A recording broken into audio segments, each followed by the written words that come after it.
I would like to welcome everybody to the regular council meeting for July 17th, 2023. I would like to call the meeting to order, and we have all members of council present. We acknowledge that this land is the traditional territory of the Three Fires Confederacy of the First Nations, comprised of the Ojibwe, the Ottawa, and the Potawatomi peoples, and of the Huron-Wyandot peoples. We value the significant historical and contemporary contributions of local and regional First Nations and of all original peoples of Turtle Island who have been living and working on the land from time immemorial. Please stand for our national anthem.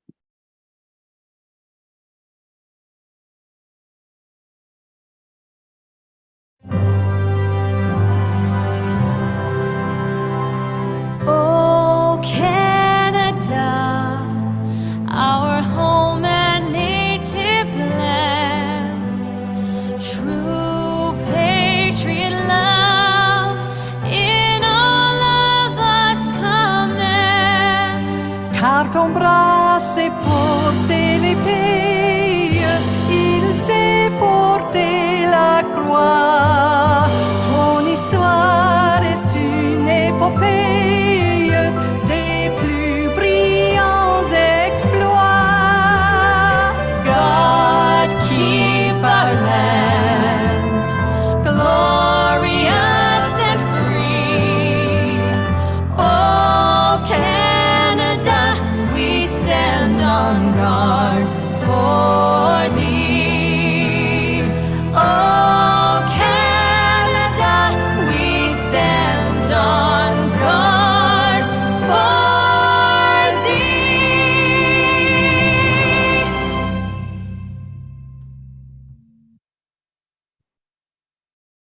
To our clerk, Mr. Joseph Malandrucolo, for the closed meeting report for Monday, July 17th. Thank you, Mayor Bondi. Through you, I can report that council met in closed session on July 17, 2023 at 4 p.m. to discuss advice that's subject to solicitor-client privilege, including communications necessary for that purpose pursuant to section 239 sub 2 sub F of the Municipal Act 2001 as amended, and for the purposes of discussing a proposed or pending acquisition or disposition of lands by the municipality or local board, as permitted to do so by section 239 sub 2 sub C. At this meeting, council was provided with legal advice and an update on the status of lands required or potentially required for use by the municipality. And that's the extent of my report. Of conflicts of interest from members of council this evening? Seeing none, I'm looking for the adoption of the published agenda. We do have to have an amendment to include the addendum item and move agenda item 10.6 to be considered after agenda item 8.4.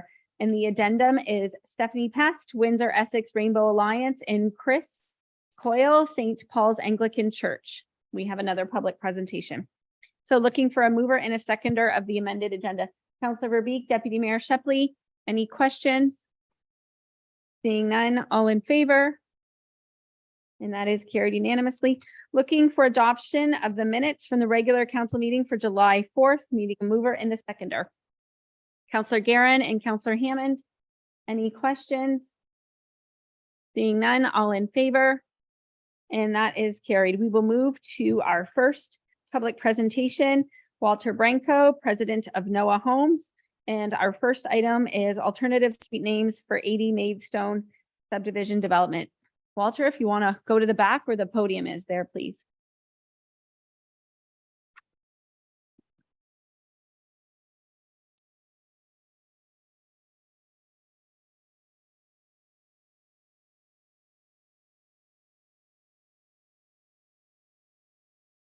Good evening, Honorable Mayor and Councillors. My name is Robert Mollicone with Nevin Developments, and Walter Branco is here with me as well. And we're here to speak to the proposed street names that we've had, namely Lucy Lane and Susie Court. And the sort of the reasoning behind that, the two names that are proposed are very very personal meaning for Mr. Branco, growing up in his family. These are the names of his two siblings, twin sisters that were helped raise him in the early days was a hardworking family, and parents were, they were providing support for him, and it's a very special meeting for him to acknowledge them in the future with this with these street namings. So we ask council to give that due consideration in that regard. It's very deep meaning to him personally for this. So we hope that council give that consideration accordingly.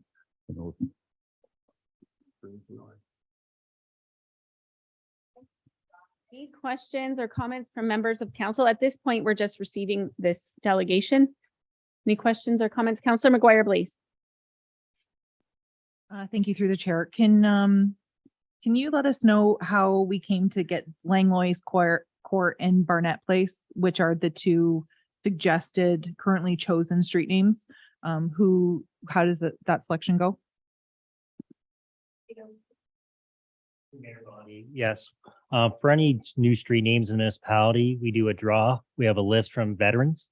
And there's an automatic draw from that where the street names come out. We make sure there's no duplications with other street names. In terms of requests like this, we've had that from other developers. To switch that process just has to go to council for approval. Shepley. You, Madam Mayor. Now I understand we're just going to receive the report. When will we be voting on supporting this request or not? 19.2. A little later tonight. Shepley. Thank you. You, Madam Mayor. Based on what you explained to us about the street naming process, is this, would we need to vet these to make sure we don't have any duplicate street names or anything before we proceed with this?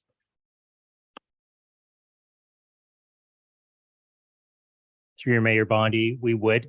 We've had issues after amalgamation for similar street names. We want to avoid that to make sure there's no duplicates. I'm not sure that usually goes through the clerks with infrastructure, so I'm not sure if that has occurred.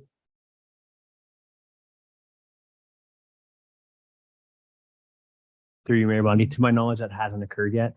I propose that we pass the bylaw, and if it becomes an issue, we bring it back to council. Okay, and just to Rob or perhaps Walter, the name spelling of the streets, can you spell them for us just so we make sure that we have them correct? And you can lay them out to make sure that we know which one is where? Yes, we could provide that for certain to administration. Yes.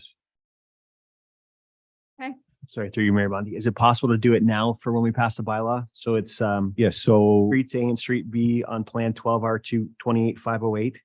So do we have a preference for Street A? Street A was, I believe, Susie Court, SUSIE.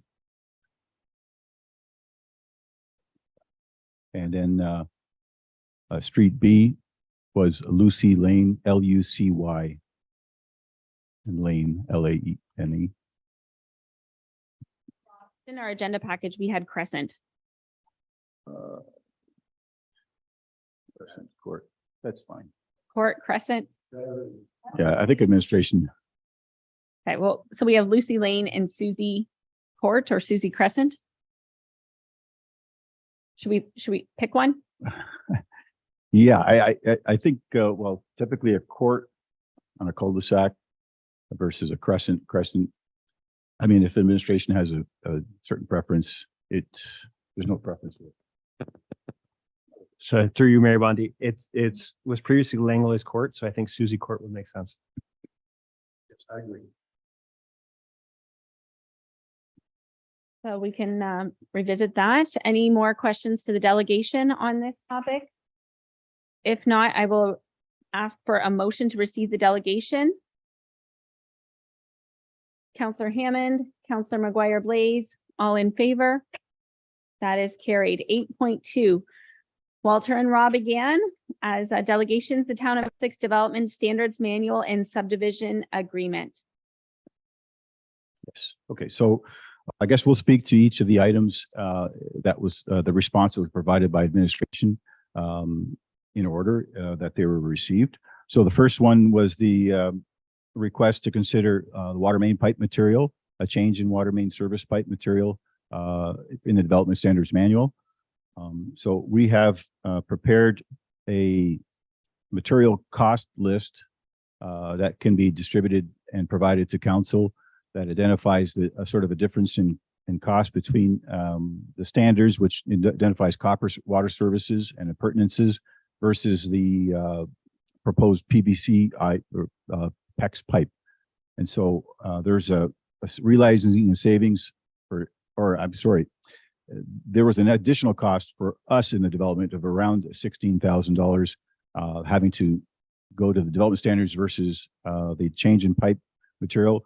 And administration has, provided their input on that. We'd like council at this stage, we had to proceed with the copper water service within development. We just, and so we sort of conceded to that at this stage, but would like council and administration to fully consider it for the future in updates to the standards manual. So we'll provide you with these cost documentations that identify the differentials and those prices for further consideration. All right. The next item on the rebuttal list for 8.2 was the development standards manual and the curb type for developments. And I think Walter would probably like to speak to that specifically. Unfortunately, we did have presentation materials ready for council to view. However, I guess there wasn't an opportunity to provide them at this time based on the timing, but you will be getting copies of all these presentation materials to further review and into consideration, but we can speak to them, I guess, at this point. So. You can pass these out. I can pass these out. We just pass out the pamphlet. We don't have a board, but just paperwork. Council. And then let him Down there. distribute. Sure. Okay, thanks. So I know we're in a time frame here, sensitive time frame. I'll just start speaking. So as council may be aware, we're working on the Maidstone development as an attainable housing project, one of the first in our area. The key thing to keep in mind is that the lot sizes are average 24 feet wide. So it's probably one of the narrowest that we've seen. And with that, you'll see with the displays there, the photos in front of you, that there's sidewalks and curbs that we feel really lead to nowhere. It's a dead end street. Yes, it is in the development manual, and it doesn't tell you, on where it changes, be it, a main road or a through a road, but in this case, if you look at the renderings that we've provided you, you'll see that, the homes have no garages.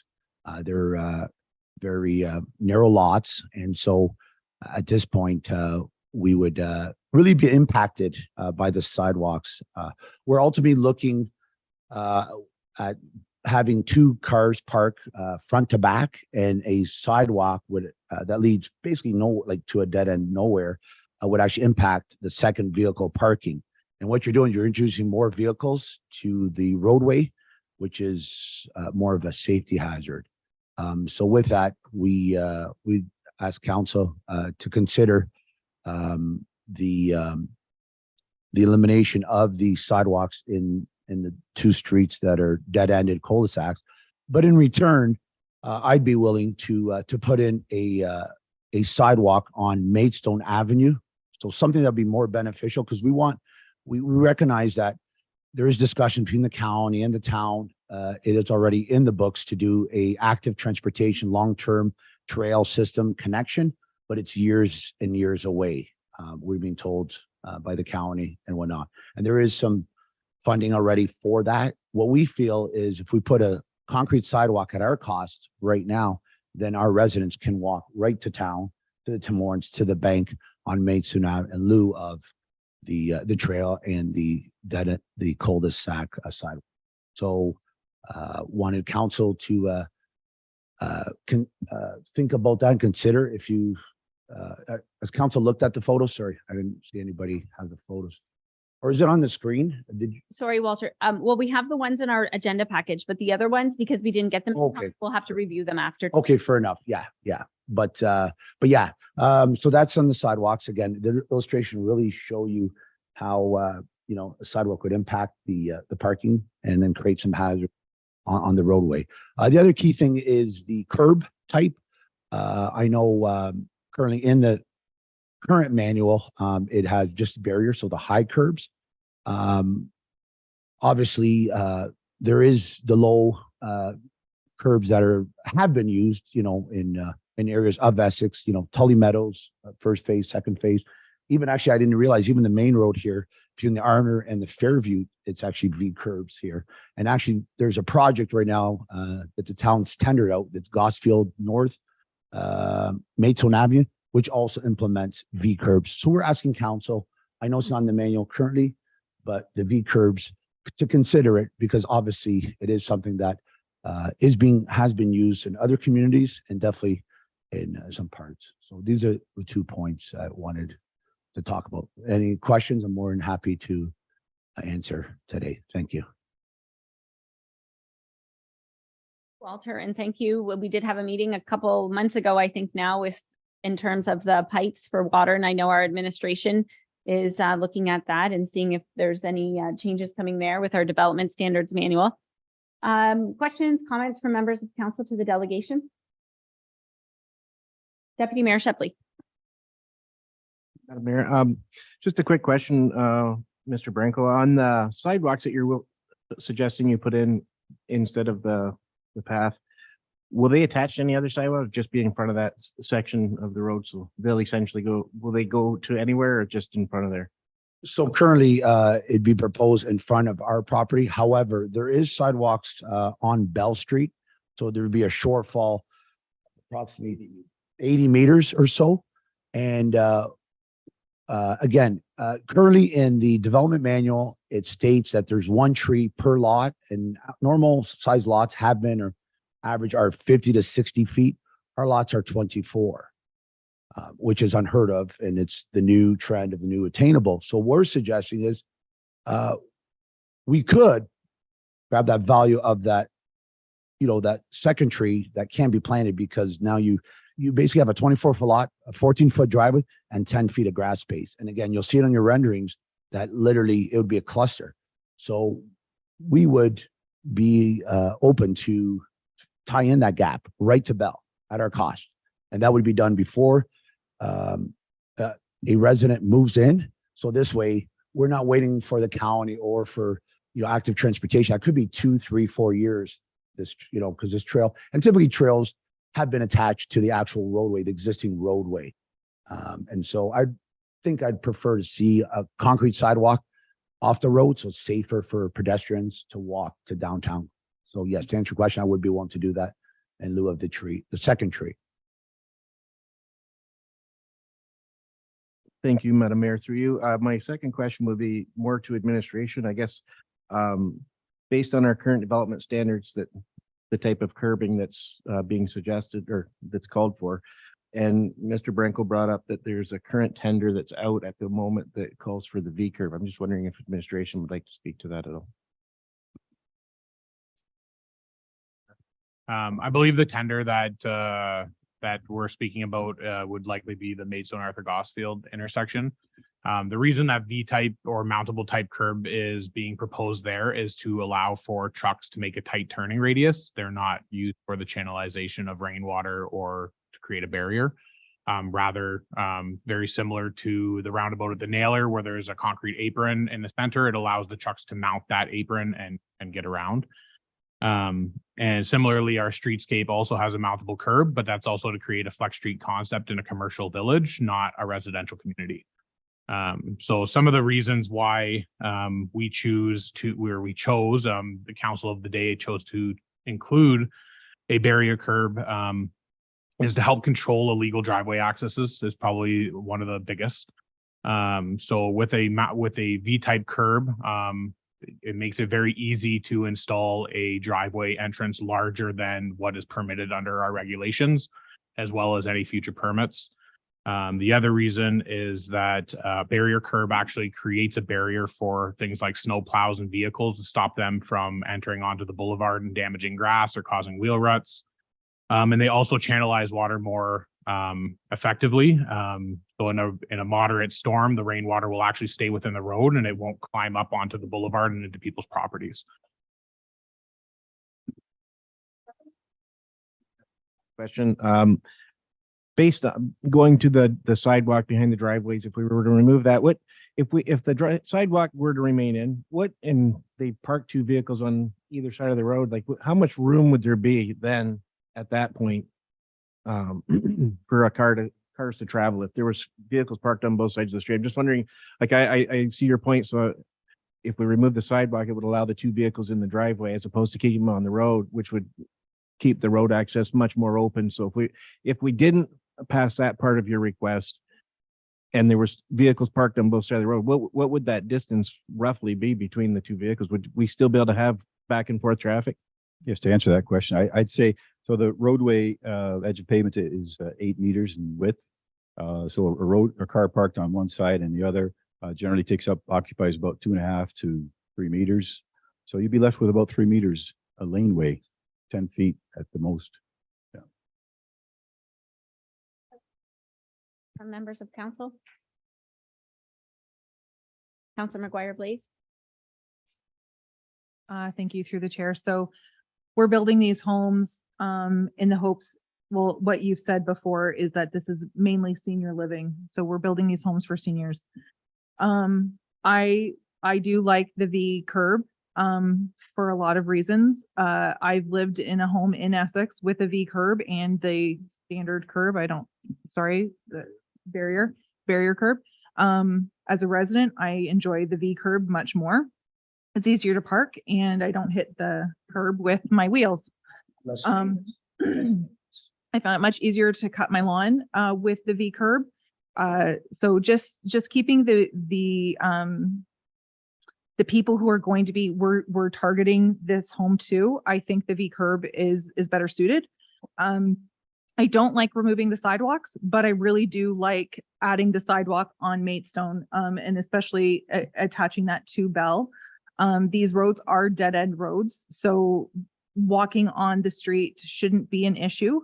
And I don't think that we'll have many children living in these homes. So that's not an issue for me to remove the sidewalk if we can attach the sidewalk for the entirety of your development up to Bell. I would be for that. So that's my 2 cents. Through the chair, I do just want to remind council that the development agreement for this subdivision actually does include a multi-use trail installed along Maidstone Avenue. So there is already a condition to provide active transportation along Maidstone. And that is expected to be a larger trail than 1.5 meters and made of asphalt. And then I'll double back to the council members. Thank you, Mayor Bondi. And further to Director Gerard's comment, the county is the approval authority on the ultimate design of the MUT. So it is imperative that council is made aware of any changes or direction to make changes, that the county is actually the approval authority on that design. We'll go direct, Councilor Mady. Thank you, through you, Chair. Yeah, the two questions I had, I think, so on a subdivision that we toured, Essex Town Center, on one side of the street, they had the active trail. On the other side of the street, they had the sidewalk. And it was definitely a concrete sidewalk and an asphalt trail. If we go to a multi-use trail on Maidstone, are we going to have to rip up this new sidewalk to put in the asphalt trail afterwards? And then second, yeah, we have to ask for the county's approval for changing the plan along Maidstone. So we have to make sure it's okay with them first before we make our decision. Through you, Mayor Bondi. So it is a condition of the development agreement, but first and foremost, it's actually a condition of draft approval as identified through the county's notice of approval or notice of decision rather. So the design, the location, essentially the condition of the MUT is a county driven condition of approval, as well as a condition that we've written into the development agreement, all of which would require an amendment to the development agreement municipally, but first and foremost, county decision-making on any changes. Counselor Meady? And would the concrete be allowed as a multi-use trail, or would we have to remove that and put in? CAO Suite. Mayor Bonnie, I think for clarification, we would not put one and then the other one. What we're saying is right now, Mr. Branken's development is to put in an asphalt multi-use trail according to CWAT's plan with the county and development agreement. So that's already a requirement that he's supposed to put a trail in. So, Mr. Branco, is that your understanding? Yes, that is correct. However, we feel we'd like to put the trail where, you know, it probably should go, because there's no benefit of putting a trail if it leads to nowhere. The county has told us that it is driven, although it's in the long-term plan, but it's all driven by the town, the town would initiate this trail. Typically, trails are attached to existing roadway, bike paths and so on and so forth. If I have a senior moving into my home this December, how do I ensure that they can walk safely to our downtown core without relying on the county or because nobody knows if or where this trail would go currently, right? I think so I'm saying I'm more than prefer to put a concrete sidewalk right away so that our residents have somewhere to walk safely to town right away. Through you, Madam Mayor, in addition to what CAO Suite has mentioned about the trail, council did approve in the 2023 capital budget to complete a feasibility study for that asphalt trail from Bell Avenue to South Talbot Road. So that is an active project currently. Something also to remind council of is that at the new development of Essex Town Center, where Peter Street meets Maidstone Avenue, the town did impose a condition there as well to install a multi-use trail along Maidstone Avenue. So taking away the requirement to build a multi-use trail in front of this development could potentially be precedent setting to the other developer. I'm wondering if, for the sake of this conversation tonight, if we can deal with two things and then maybe come back and park the other ones. Can we talk about the curbs, like Councillor McGuire Blaze, in the sidewalk? If we could narrow those two down and then maybe gather more information. If we could just, I'll come back to everybody, but if everybody can voice an opinion on the curbs. Councillor Guerin? Through the mayor. I'd like to talk to about all of it, because as far as I'm concerned, we spent lots of money. Council's approved a development standards policy. We don't have a lot of the stuff even in front of us to make decisions. We don't know how much parking spaces are available on the road. I feel like we're being rushed. I feel like we're making considerations after the fact. I guess I'm going to start with parking on the street, because I think parking is probably one thing that every resident is concerned about. So if anyone can answer in the room, how much we're parking on one side, probably alternate like we're doing with all our other streets. How much parking is available on the road? How many cars can we get in on each side of the road?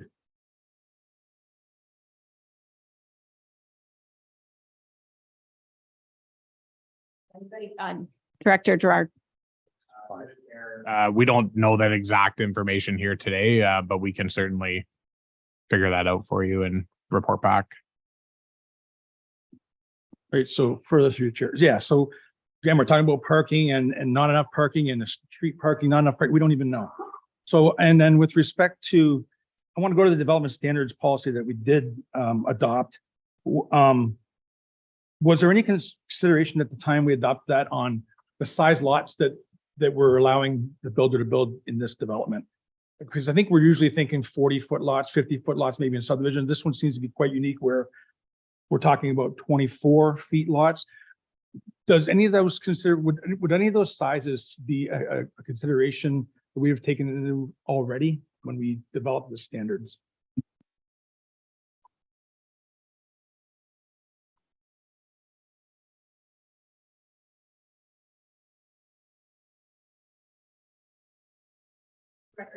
Through the chair, the development standard does take into account like higher density developments. The parking requirements themselves are dictated by the zoning bylaw and the planning requirements. So that would be better answered by Lori. you, Mayor Bondi, through you to Councillor Guerin. So yes, the zoning bylaw does dictate the number of parking spaces per dwelling unit. In this case, a higher density, it doesn't change the number of parking spaces required off-street. That is one parking space per dwelling unit. In this case, the off-street and on-site parking is met through the plan of subdivision application. That was not a concern. Again, it goes back to what does council wish in terms of number of spaces per dwelling units.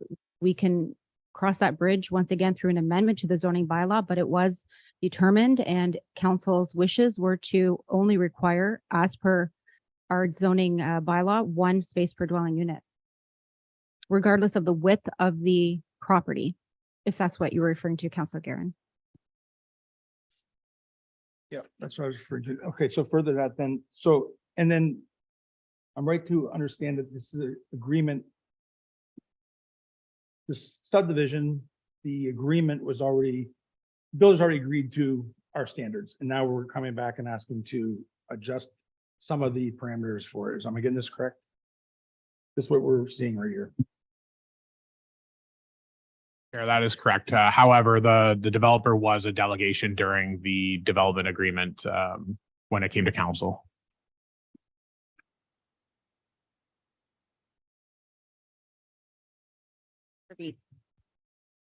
Madam Mayor, I think at this time, like for me, we've had some conversations that I would like to see the materials you brought.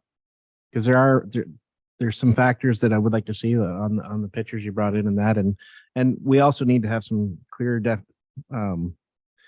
explanation as to what we can change and what we can change without affecting what the county's already approved and not approved. So I really think we're gonna have to put this off to another day because there's a lot of information for us to try and understand, and it's we're talking about curbs, sidewalks, trees. It's a lot, and I think that we need to have a report from our administration as what we can and can't change, because there's aspects of this I don't think, from what I'm understanding, that we don't have the authority to change. So I think to vote on anything or to move anything forward at this point, it's almost impossible without seeing your materials and getting some feedback from our administration.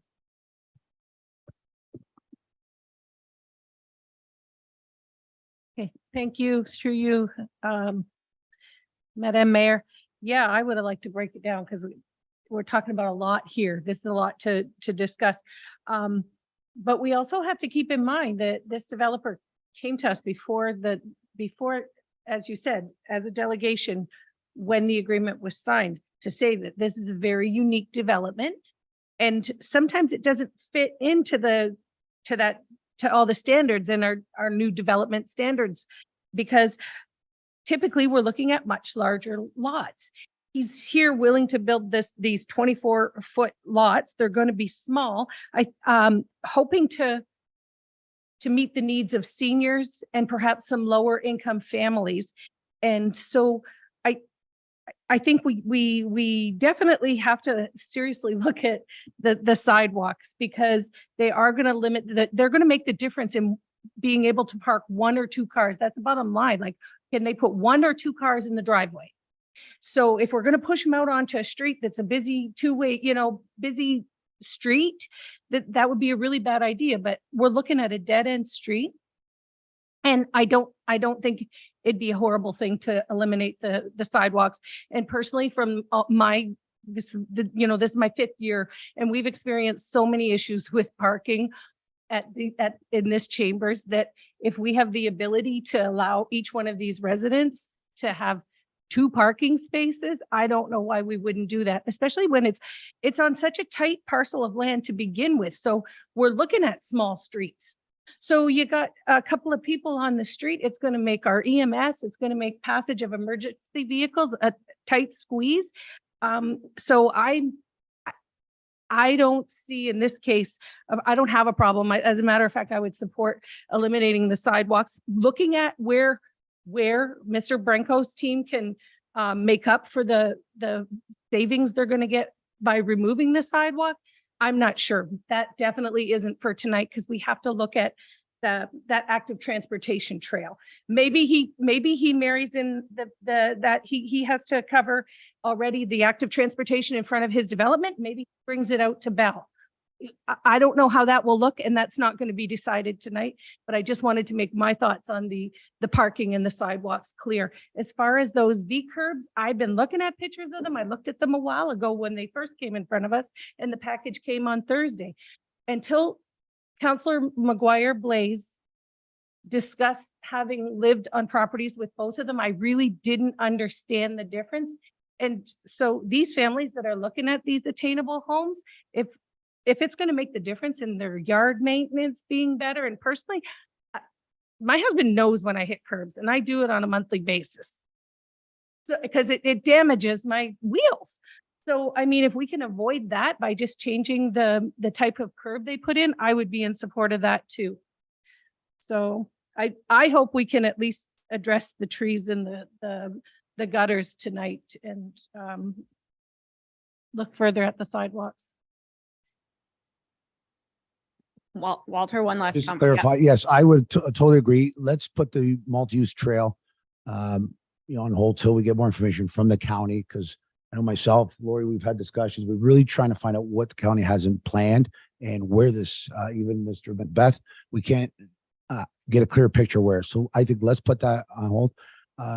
Tonight, if possible, council could just, have a decision made on the type of curb and the sidewalk in the internal of the development, only because I can proceed. Because right now I've stopped the project for the last week and a half, waiting to do my curb preparation. So those are on two items. So yes, let's come back and discuss the trail at a later date when we have more information from the county rather than just guessing at it. Okay, thank you. Agreed. So I'm looking for a motion for direction with council, if council has directions on the curbs and the sidewalks. And then we will park the trail and discuss that at a later day. Deputy Mayor Shepley? And we're going to park the trees as well? Is that something we're parking as well? Okay.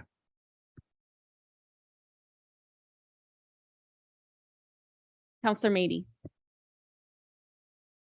Thank you, and through you, Madam Chair. I thought the sidewalks and the trail were kind of connected.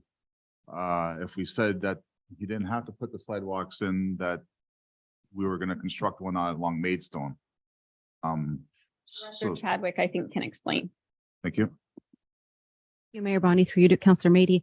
It's an and clause, so it's a requirement under the development agreement to build sidewalks and a multi-use trail. If council were to direct administration to remove the condition of the sidewalks, we would also be required, and you could direct us to amend the development agreement, but the clause related to the MUT, the multi-use trail, would still remain until further direction. So it's an and clause, not an or.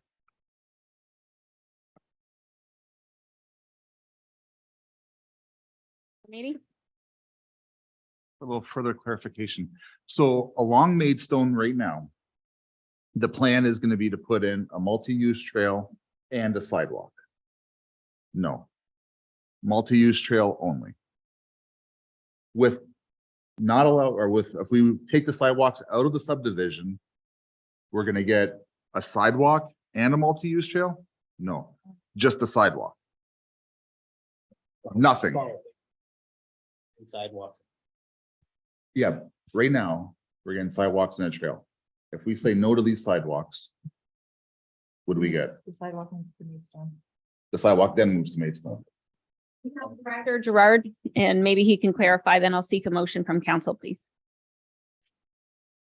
Through the chair. So the requirements of the development agreement are to install a sidewalk on each one of the roads within the development, as well as a multi-use trail along Maidstone Avenue.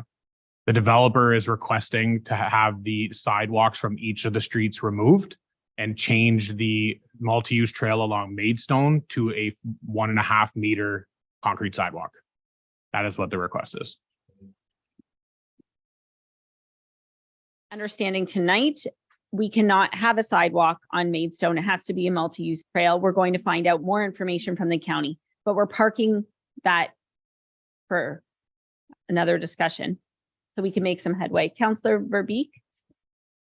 I'm almost prepared to make a motion, but I have another question I need clarity on. So, part of my motion is going to be to look at the agreement and lift the sidewalks out and to allow for the V curves. I wonder about, like working with the developer, if we remove the sidewalks, is there something, who is paying for the multi-use trail from his development all the way to Bell? Who picks up that piece? Could that be in lieu of the sidewalks? Is that an option?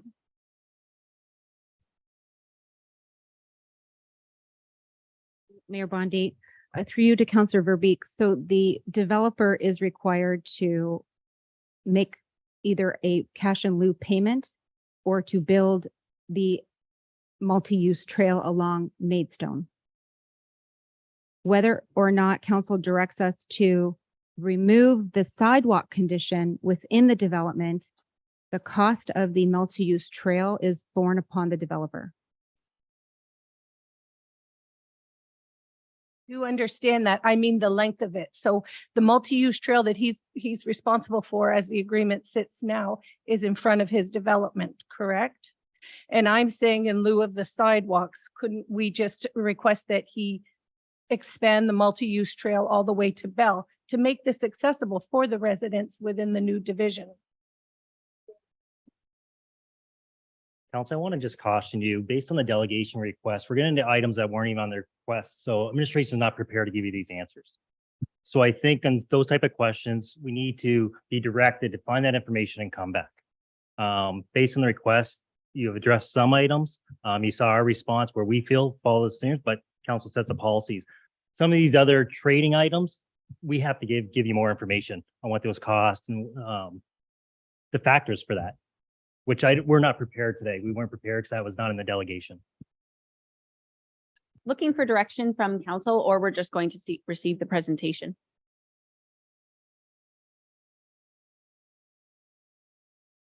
Councillor Verbeek, do you have a motion? I do. I think we're probably going to end up with several motions, but one will be that we receive the delegation and we allow the exchange of gutters from the regular curb to the V gutters. And I know neither one of those terms are the correct ones, but I think we get the gist. So that would just be the first part, that we receive the delegation and that we change the gutters in the development agreement. Seconding it with a comment.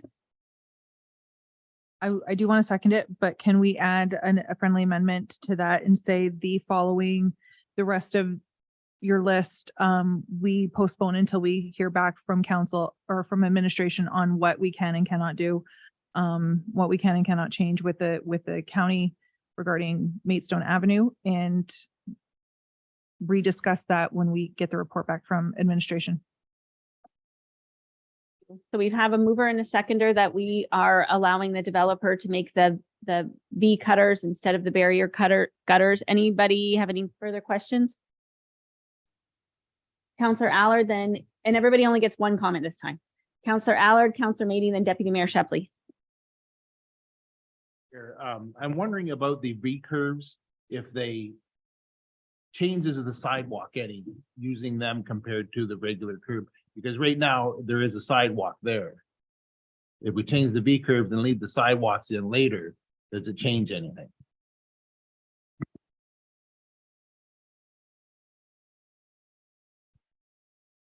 Would.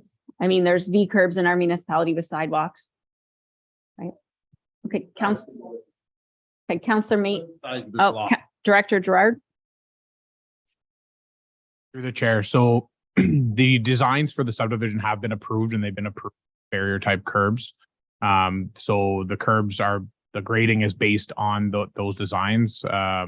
So it may impact it slightly, but there'll likely have to be some type of consideration from or approval from the Infrastructure Services Department before we can allow the installation of the curbs. So if it is council's prerogative to change the type of curb, we will have to engage their engineer to determine the new grading plans. Then Deputy Mayor Shepley. Thank you, and through you, Madam Mayor. So because I only get one comment, I'll have to make it a two-part question. First part of the comment is there a safety difference? Because this is going to be lower income families or seniors. Families would mean children. Is there a safety difference between a barrier type curb and a V curb related for children at play?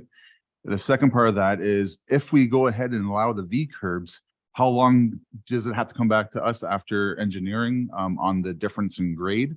Or is that just something that our town engineers and developers engineers could work out afterwards? The chair. So the short answer is that the barrier curb provides a barrier. So it doesn't necessarily make it easy to mount the curb and travel on the grass or onto the driveway. So they are typically used as a safety feature when considering active transportation, especially.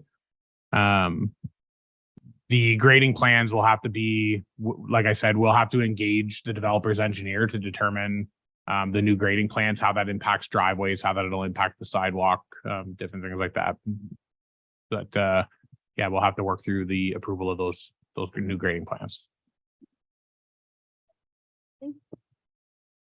You, Madam Mayor, as much as I would like to support these, I'm going to reserve and I'm not going to support the motion at this time. I really would like to see the materials that were handed in, and there's just not enough information for me to make that decision tonight to support it. I'm not going to be in support of it as much as I probably would like to be, but I'm not going to be without having the opportunity to see that. Thank you. Mr. Malandrucolo, and then Councillor Garin. So I just wanted to comment that if that's the way the deputy mayor feels, there is the ability to bring a motion to postpone this for time to review those materials and then come back to the motion that was brought by Councillor Verbeek. Councillor Garin. Yeah, so one last question for the developers, builders. So we're hearing it's for seniors, lower income families, affordable housing. Are those the only demographics that can purchase those homes? Or is the development going to be called like such and such senior living? Or I'm trying to understand where the senior living, affordable housing thing is coming from. We're sitting on 20 lots in our Parkland Woods development in Harrow. Those lot sizes and those home packages would be $1.1 to $1.3 million and number.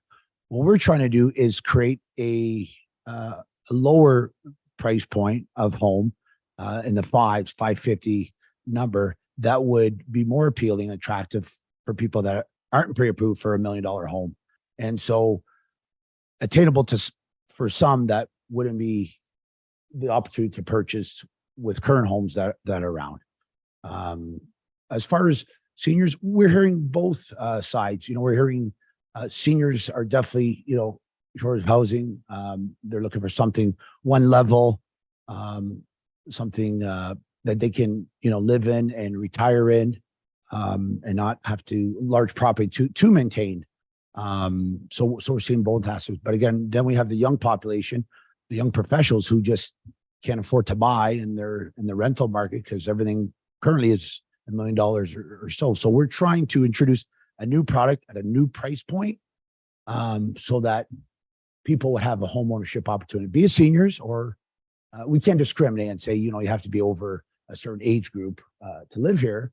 However, because the units are 900 square feet and the lot sizes are 24 feet, and to represent, as Mr. Gerard had earlier stated, current standard for a driveway width in the town of Essex is 23 feet or 24 maximum width, where our whole lot size is that.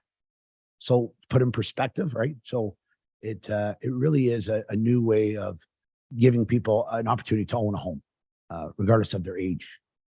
And again, as just recapping, I'm okay with, let's get more information on the trail and put off. It's just, I really, if possible, have a direction on the curb, only because I have been waiting a week and a half for this council meeting. And I'm more than happy to work with our engineering firm and the town's engineers on staff or technologists on staff to, to come up with a solution on the minimal grade changes. I mean, we're talking, an inch difference or two. It's quite minimal. But yes, thank you. That's all I would ask if possible, only the V curve. Okay, so council, we have a motion on the table to receive the presentation, go with the V curbs.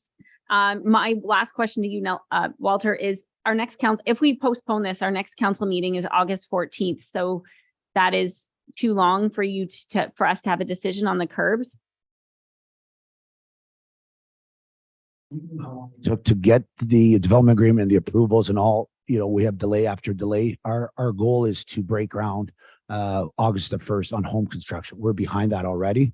We're just trying to take advantage of, the supply materials that are finally here because of what we went through last year, get foundations, get these units closed in, and hopefully, homeownership people, residents can move in as early as, early next year. Okay, so we have a motion on the table, council. All in favor of this motion? And opposed? So a 4-4 is a fail, Walter. We're sorry about the curbs, but we'll see you about the other items. Okay. The motion to receive the presentation was in the motion, Okay, so we'll be in touch, Walter, about the sidewalks and the trail.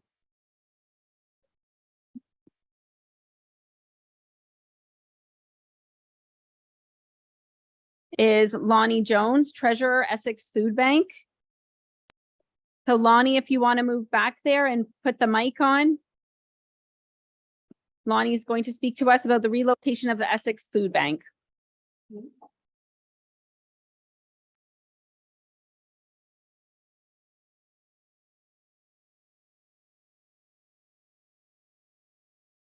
So my name is Lonnie. Am I on here? Can you hear me? Sorry. Usually speaking into a mic, I can hear it. I can't hear myself. My name is Lonnie Jones, and I'm treasurer of the Essex Area Food Bank.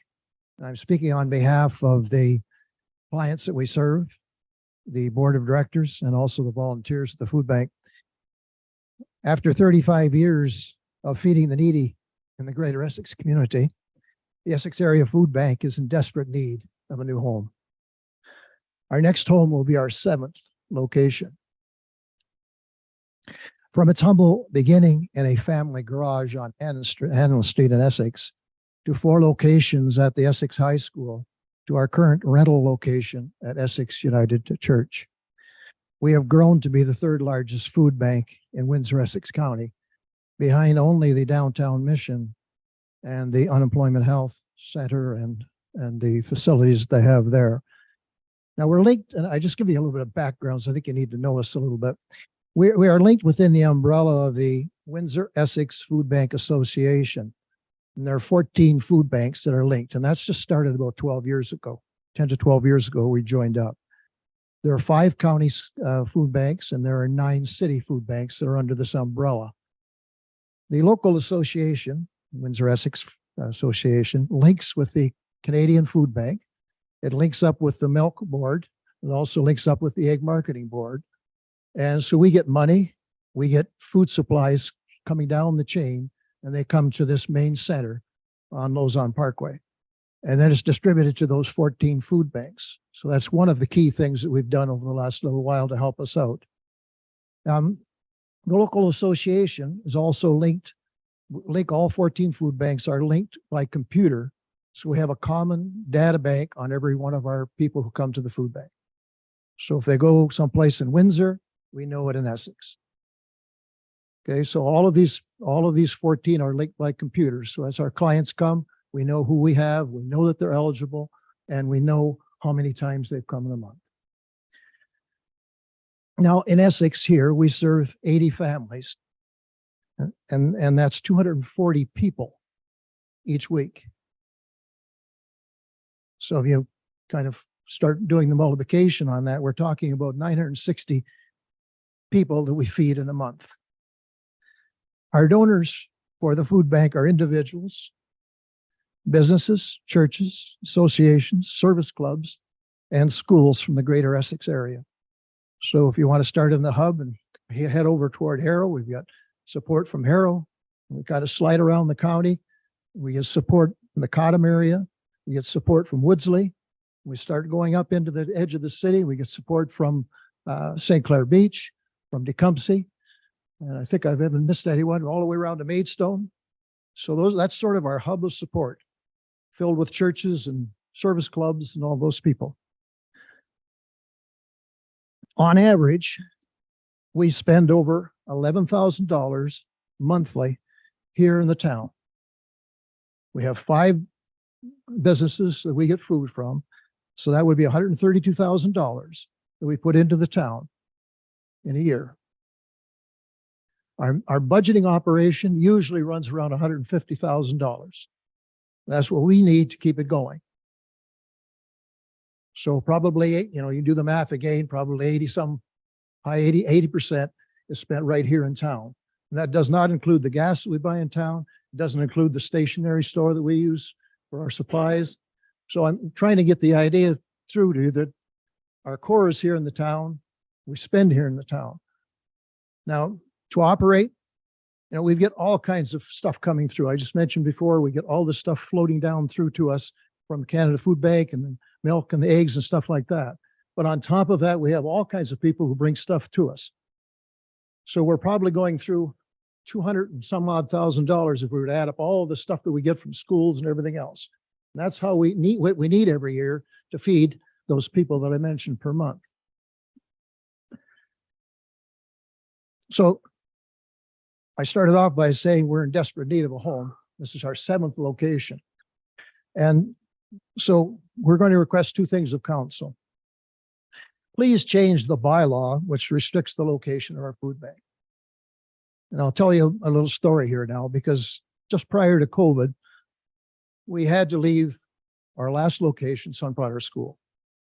We were given 6 months notice.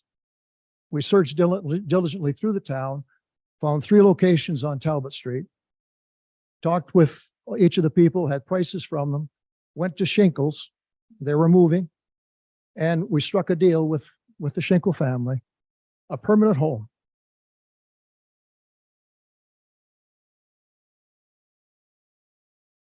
Now, it was an ideal location, no steps.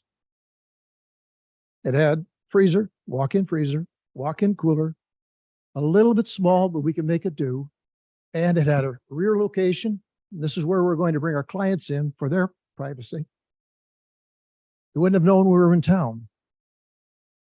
It had parking at the back. It was an ideal situation. We had a verbal agreement in effect. The lawyer had drafted up an agreement to rent. And then we received notice from the town that we were not allowed to have a food bank in the business area.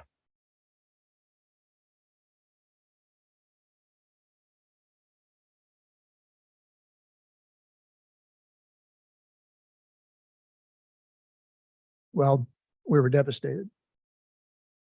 And we had 3 months to find a home. We should have come to council at that time. We should have. But I think we were just flat out didn't know what to do.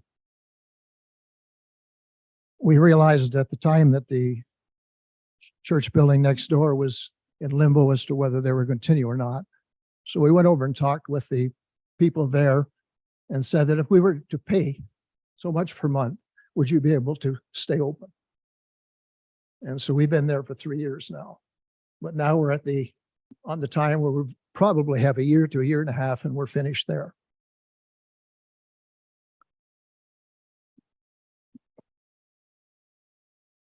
So I guess the frustration that I see is,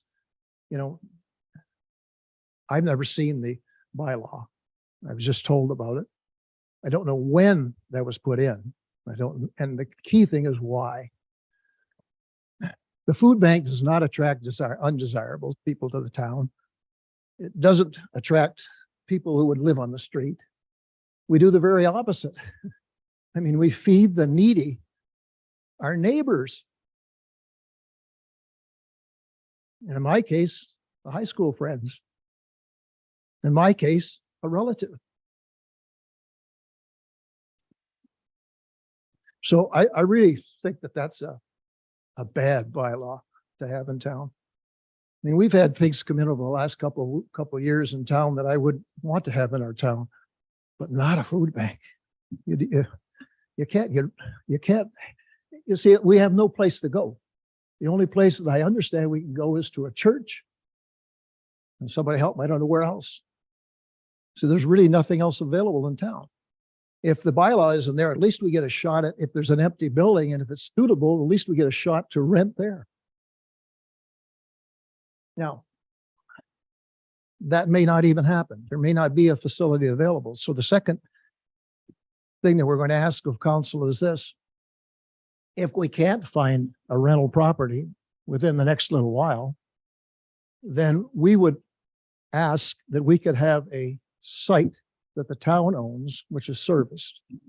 And we will do the following. We'll figure out a way of building. Okay. We'll take care of the maintenance. We'll pay the utilities. We'll make it work. But I don't think we can afford to buy a service site and build a building. You know, we would keep it in, there's a site over on the arena, which we could keep it looking like that. I don't know the size of our facility. It'll be dictated by our needs. It'll also be dictated by the amount of money that we can raise. So that'll all have to happen in the next little bit. We'll be looking into buildings and how much it would cost and how much we could fit into that particular building.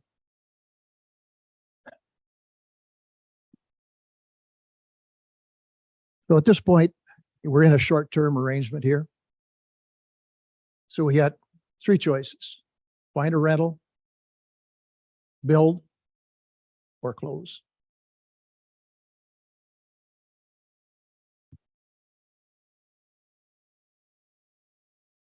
I can give you more data, more information and stuff like that if you like.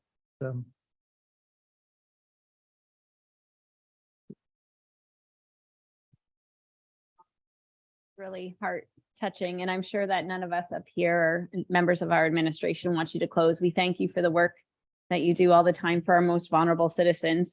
And you're right, you should have come to council last term because I was the Ward 4 councillor and I just heard rumors about it, and we never even had the opportunity to have that discussion about rezoning in our downtown core. So sometimes bylaws get antiquated, right? And we need to review them and see if they're still serving the community. So that's something that I think we could definitely do. Comments from members of council. Councillor Verbeek. Thanks. Through you, Madam Mayor. Thank you, Lonnie, and thank you, all of you, for what you do. I, for one, was many times in the very first Essex Food Bank. I was in Eileen's living room many, many times.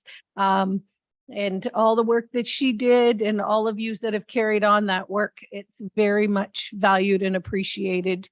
And I for one, I'm really glad you're here tonight. And I think that we have to talk louder about it. You spoke about, it would have had backdoor access had you been allowed to have your food bank in Essex. And we have to pull the stigma off of this. We have to talk about it. And I think this is a great platform here for us as a council to springboard from. I think we have to look at ways that we can support you and all the hard work you do. And let's be honest, those stairs have to be very restrictive because a lot of the volunteers you're relying on are retirees. So I wonder, I know that we as a municipality, we have our McGregor Food Bank operates out of a town facility, a back room in the back. And I believe the Essex Food Basket is still operating out of our Harrow soccer facility. So I'm wondering, have we or shall we direct administration to look at the potential for facilities that we might have that we could partner with? And because we want to support you, at least this councillor, and I'm imagining the rest want to support the work you do in any way we can. To Councilor Beek's question, before COVID anyways, for 3 or 4 years ago, I did meet with Mr. Jones. We did look at what options we had at our municipality for Essex Center. We were very restricted at that time, and one was the Kinsman Fieldhouse. And it wasn't meeting the needs in there. And unfortunately, for facilities in Essex Center and space, we currently don't have any space at the moment. But we did look a couple of years ago, what we did have to offer.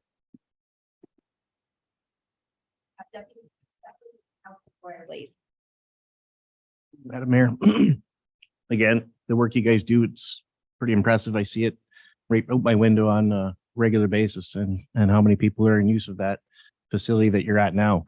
I like the second option that you had, probably the best, to build a facility, then it's yours and it's there. And you could design it to meet your needs, maybe even have a forklift so you're not having to lug it. And get the most out of your volunteers so they're not so wore out carrying everything in. I think I would be very supportive of that option. And if we need to direct administration to have a look at what that would entail, I would be happy to make that motion when that time comes, because I'm fully supportive of your second option. And any other option, if that one doesn't work, any other option that we can do to help out. Thank you, through the chair. So question for Mr. Jones. I was wondering, have you reached out to the Essex Retirees Social Club to see if they could host your facility? It's an old grade school for those of you who don't know. So just wondering if there's space there for you, and then a follow-up. They were one of the ones that we talked with when we had this look around town sort of thing, and had 6 months to find a home. They didn't really want to share with us. I told them we'd fix the roof for them. But they wanted to keep their space there. We probably could have made it work there. There might have been enough space there to work. I was hoping that we would convince them it would be a great thing to have these volunteers on site. But anyway, that did not work at that time. Thank you for that. And I am in agreement with Deputy Mayor Shepley. I would like to hear from administration on what it would look like to build a facility such as Fitness Fury on a town property, what that would entail, what it would cost us taxpayers, what the options are there going forward. And then maybe because it has been a few years since we addressed the situation, so maybe we take another look and see if there is a space. If that's not an option, then seeing if there is a space that the town can help accommodate, or maybe working with Nelson and seeing what he can help you with. And then I would like, when this happens, when we come back with this report, a detail of the bylaw and when it was created, just because I'm unfamiliar with this bylaw. So why they wouldn't be allowed in a town center. I think I have an idea of why, but I'd like a clear definition. Thank you, Councilor McGuire Blaze. Was that a motion? Yeah. Okay, looking for a seconder, Councilor Guerin, or who's seconding that? Councilor Verbeek, Councilor Guerin, comment? Thanks, through the mayor. Yeah, whatever we decide to do, whether it's that option 2 you're discussing, or I think we still have to look at the zoning. I think the main problem is they're limited to where they can actually run their business. And I think we got to tackle that first. We got to look at that bylaw. We have to have a conversation with administration to find out the why it's set up the way it is, what our other neighboring municipalities do. And if we've got to change that zoning to allow them to have more opportunities and places to look at, I think that's step 1. And then we can also piggyback on that and look at other options of whether it be town-owned properties or what have you. For Allard? I too have used food banks before myself years ago, and see the need in the community for them. And either way, you have to have it, so we'll have to work something out. So I like the idea of Councilor McGuire Blaze's motion because it doesn't just segment the concerns. It has us working on them all at once, because I think the zoning could take a while. So we need to look at if we have town facilities or if they need to build, and we need to, start fundraising somehow. So I will be supporting the motion when the time comes. Deputy Mayor Shepley? Through you, Madam Mayor. Just wondering if it's possible that while we look at that, maybe administration could give us some of the particulars that we're allowed to know on the deal that was put together for that gym to be there, that's there now, so that we could at least maybe we could model our presentation on that, so that we could at least have a good look going forward what past precedence has been. That all can come back in the report. Whoa, Counselor Maybe. And through you, Madam Mayor. My only concern with the motion as it is, I don't want the report and the bylaws to be tied together. I'd like the information to come back to us as fast as it can. So a report and the bylaws that we can, I do believe both problems need to be tackled, and I would like to do them as timely as possible. Administration's understood and heard our comments, and our CAO will work with administration to get us the items in as timely fashion as we can. I do have a friendly amendment to the motion. Can we receive the presentation at the same time? Mover, seconder? Okay, all in favor of that motion? And that is carried unanimously. Thank you, Lonnie, and everybody from the Essex Area Food Bank. All right, thank you. Thank you so much. Thank you. 8.4, and we're going to bring up 10.6 as well. So 8.4 is our amendment to our agenda here. Welcome, Stephanie. You are up.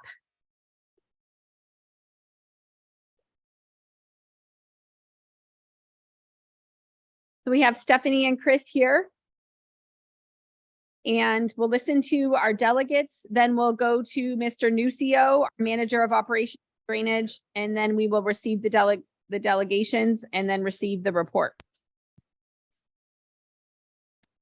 Thank you, Madam Mayor and Council. We're just coming back because we've had a chance to have a peek at the policy around decorative crosswalks.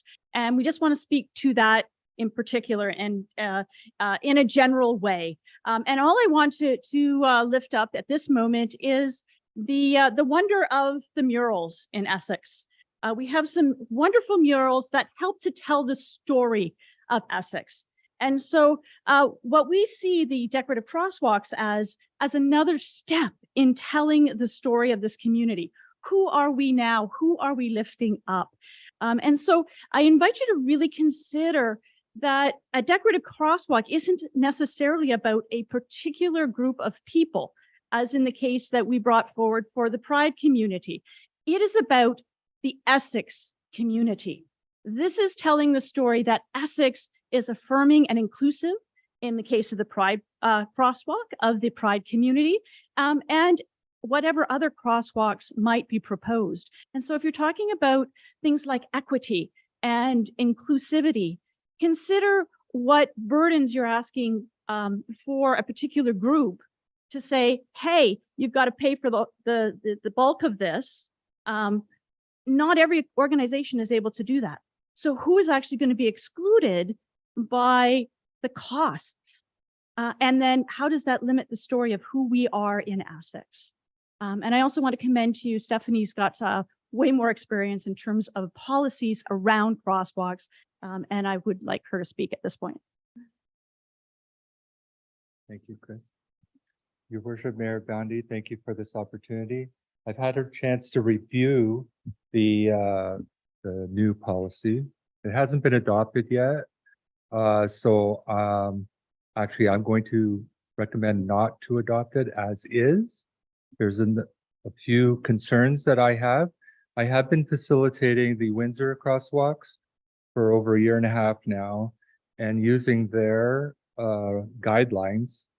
And I'm a little distressed today because all that time that we put in, they have given us a barrier today of actually installing them in the time frame that I would have liked the Pride Parade on August 13th.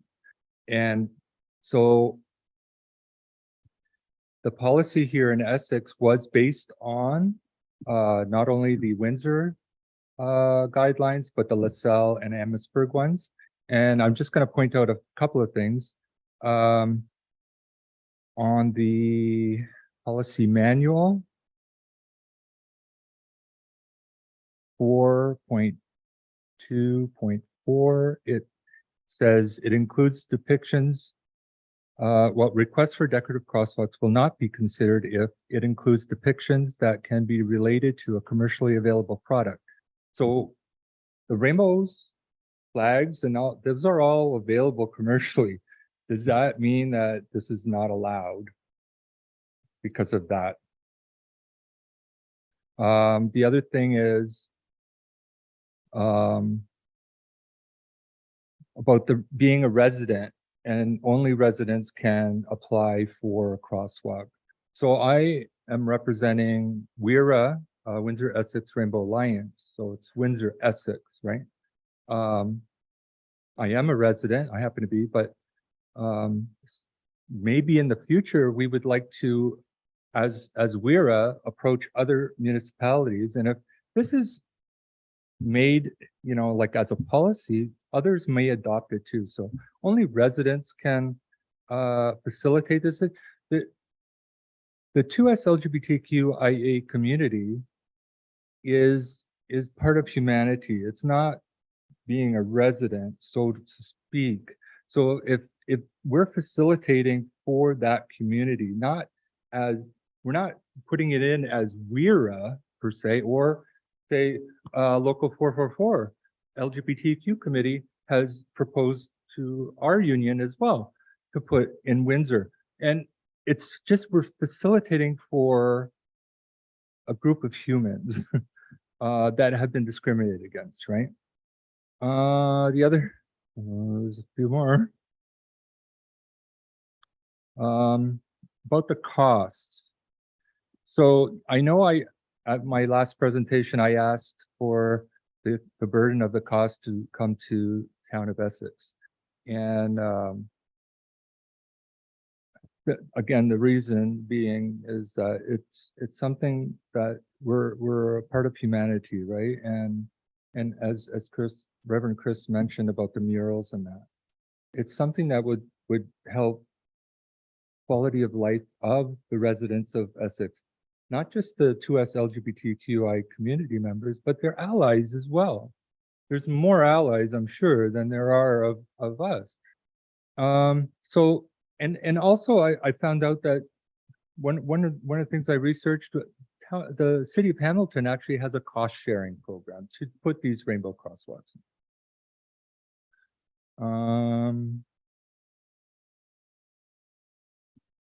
I think I missed something. It might be on the report to council about the trademarks again, depictions related to commercially available products. Oh yes, the AODA compliancy. In this request, it has including installation of appropriate wheelchair ramps and tactile plates as per AODA. We are not considering anything about ramps or anything. We're painting on the road, and the paint that we are supplying is going to be skid preventing slippage, right? So I don't know that is in the AODA requirement, is not a non-slippery surface. So I guess I'll leave it at that. Since council has not spoken to the report yet, I'm just going to recommend not to adopt it at this time. Thank you. Stephanie, questions, comments from members of council to our delegates?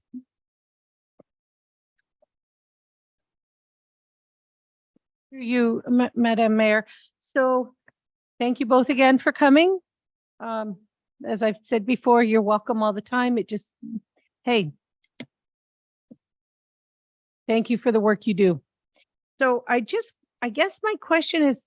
my first question stems from some of your comments, Stephanie, and it's for someone in administration, especially since we're going to come to discussing this a little later tonight. You were concerned that the rainbow trademarks, and also, if the people that are going to request poppy side crosswalks as well, the poppy too is a trademarks, like, isn't it? I'm just wondering, like, if I can get some clarity on that. That, does that become restrictive?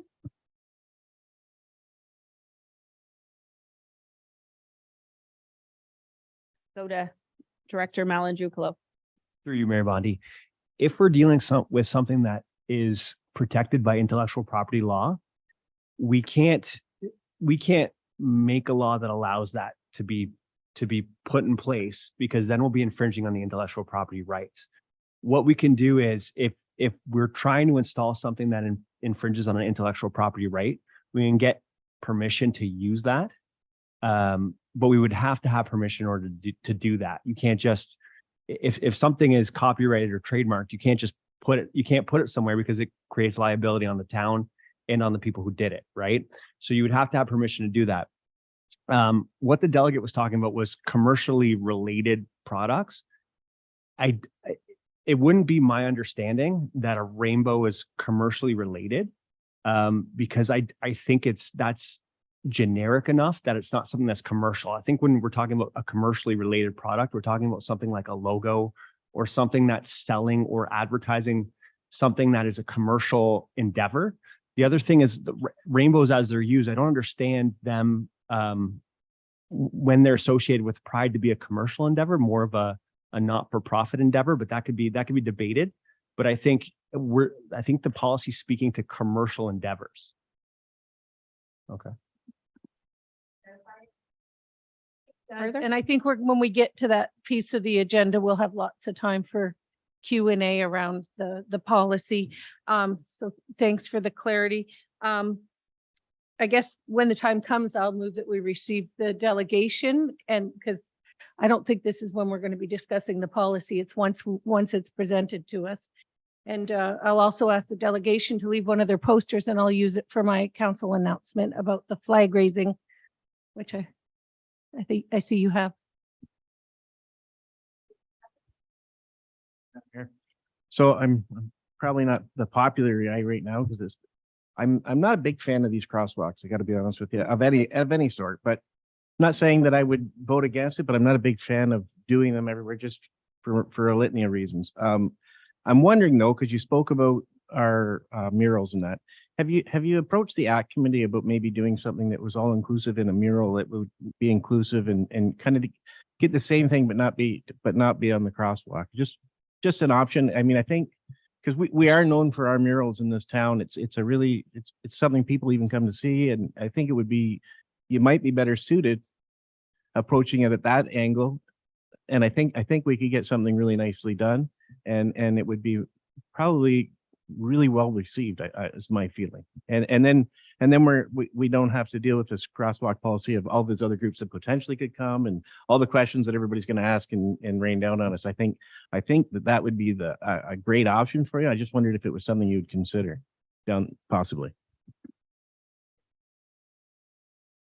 Go ahead. It was just something that came to me in the early mornings of the hours, because the murals are such a wonderful way to tell the story. Personally, I think it would be something that would have to go to the Pride community to make sure that they feel included and validated by it. And we haven't had that conversation. Like I said, it just kind of came to me in the early morning hours. If I can say something. Thank you, Deputy Mayor Shepling. I'm going to invoke, I hope I don't offend the Indigenous community, but you are all familiar with it, Inukshuk, and that it represents a human being was here. The Rainbow Crosswalk is something similar. It means that this community knows and respects and it shows of the Pride community, and it shows people in the Pride community that the community is welcoming and that we belong. That's what it is. It's a symbol. And I don't understand why there could be any issues with crosswalks that are rainbow. I don't see that. Yeah, and if you want to invoke that, please tell me your reasons. Thank you. Councilor Hammond. Thank you through the mayor.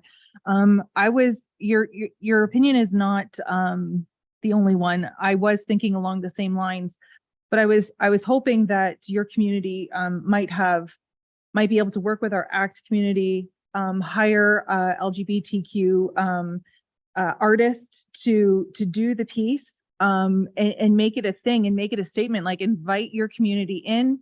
Let there be a ribbon cutting, let it be a thing that you would have in the community for an extended period of time. And now that they're doing these murals on removable, so we could, if we needed to move it, we could move it somewhere to another building if a better location were to come about. And then I was thinking of our flags. And the flags that we put in our town centers, we have in all of our town centers, we have the flags. And I was wondering if you would be open to doing that program. One crosswalk in Essex is only one space, but you could have your imprint for your month in all of our community centers with the flag program. And I just think if you went that route, you could have your stamp in all of the municipality and not just Essex Center. And we could do it for the month of Pride. And I think, and then inviting your community in to do a mural with the ACT committee. I did want to talk to you about that. I'm glad you came tonight, because I think that would be really cool. I think for me, I am heterosexual, but I think that for me, that's inviting you more than putting the crosswalk. That's saying, come into our community, put your stamp here. We want to have an opening for you every month. We want to put it up so it's not just forgotten, because the crosswalk, everyone sees it, but then it just gets mixed in, like it blurs. But with the flags, every month, those are going to go up in our community centers. They could, if that's what you wanted to do. And people would notice, and they would notice every time, and they would notice in the entire municipality, not just Essex Center. So just think about that too. I know we're not making any decisions right now, but I did want to put that out there. So thanks.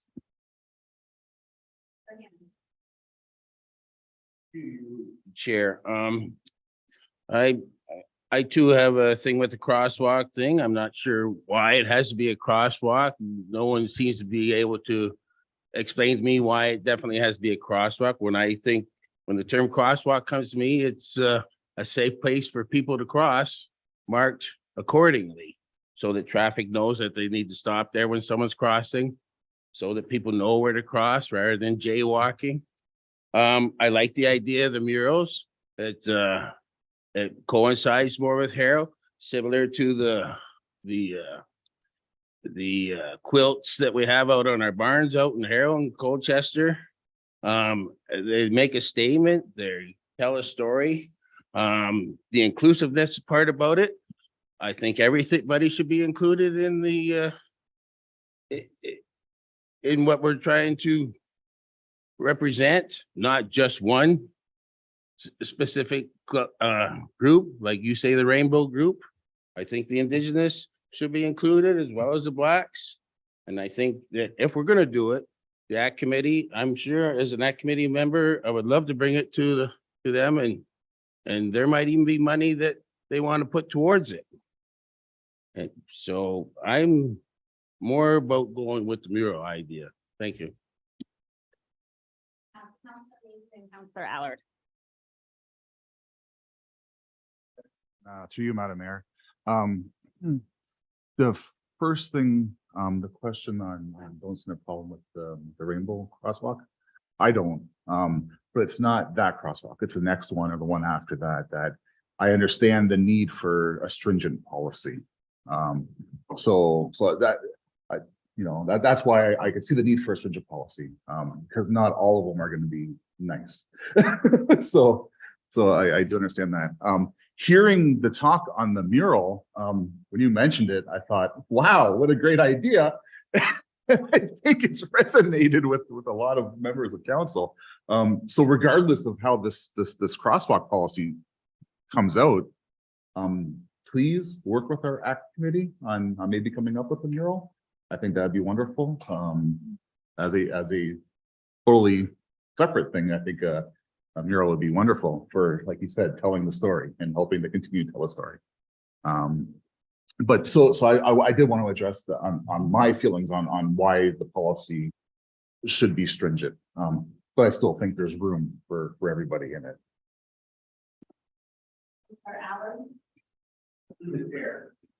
I like the crosswalks. I've been up to Hamilton many times and they have many crosswalks like that. They wear and they have to be replaced, which I understand is on the town to replace or repair them. Where a mural seems to last forever. And with the panels they have now, they can take down a panel if it gets damaged and replace it. And I hope that you're open to the mural for Essex, because that's what we're all about, is our murals. Thank you.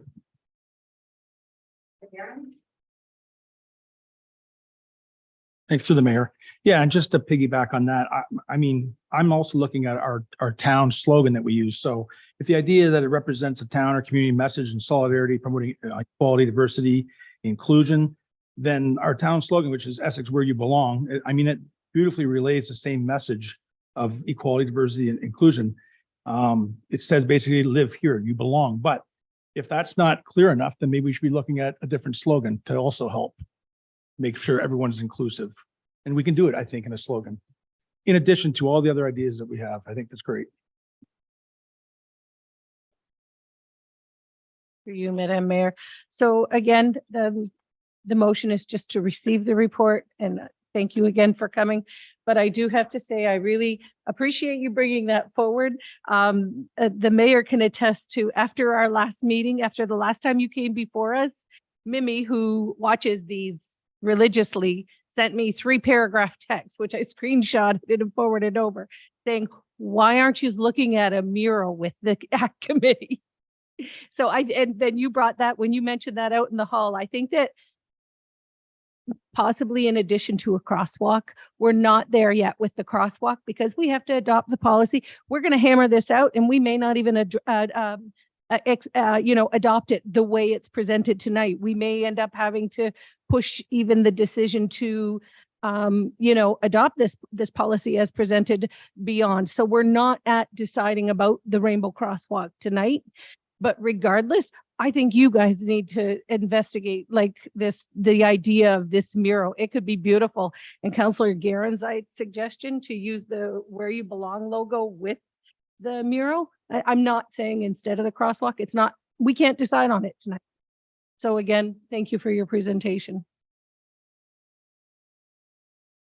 Oh, sure. Chris, closing remarks. Thank you, Madam Mayor. I just want to say we're hanging our head on the crosswalk because it's become symbolic, as you say, in Hamilton, in Toronto, in London. These crosswalks have been really, really important to the community because they are a sign.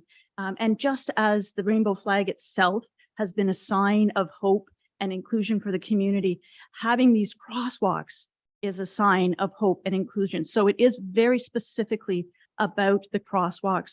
So, I mean, it's wonderful that the idea of the mural could be something that's beautiful, but I don't think we want to let go of that notion of the crosswalk because it has been so important to the community around the country, literally.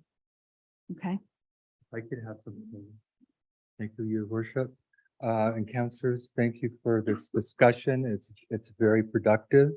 I'm going to address a few that were brought up for volunteers and the community to come in to help paint. That is exactly what we're doing in Windsor. We tried the route of getting an artist, but the cost was prohibitive. And I already painted the rainbow at the Public Works, and I think I could be the so-called artist and help the volunteers create and install these. As for inclusivity, the 3 crosswalks that we're putting in is the Progress Pride one, but also the Indigenous Two-Spirit one, and the Trans, which is a new design, including the Black and people of color community that are trans, that have been victimized and murdered. So we are and we know about these things and we are doing something about it. I know there's more to the story and we don't have time to discuss, but I'm willing, if you would like to talk to me, get my email, whatever, and we can discuss this after. Thank you so much. Both of you to stay while we go through the report, because there may be some more comments. So if you do have a little bit more time, I'm going to reserve my comments for after that as well. So looking for a motion that we receive the presentation, the verbal presentation from our delegates. Councillor Allard, Councillor Mady, any questions? Seeing none, all in favor? Okay, now we will go to report 10.6, Norm Nucio, manager. And he will bring us through the policy, and then we'll get to talk about it all over again.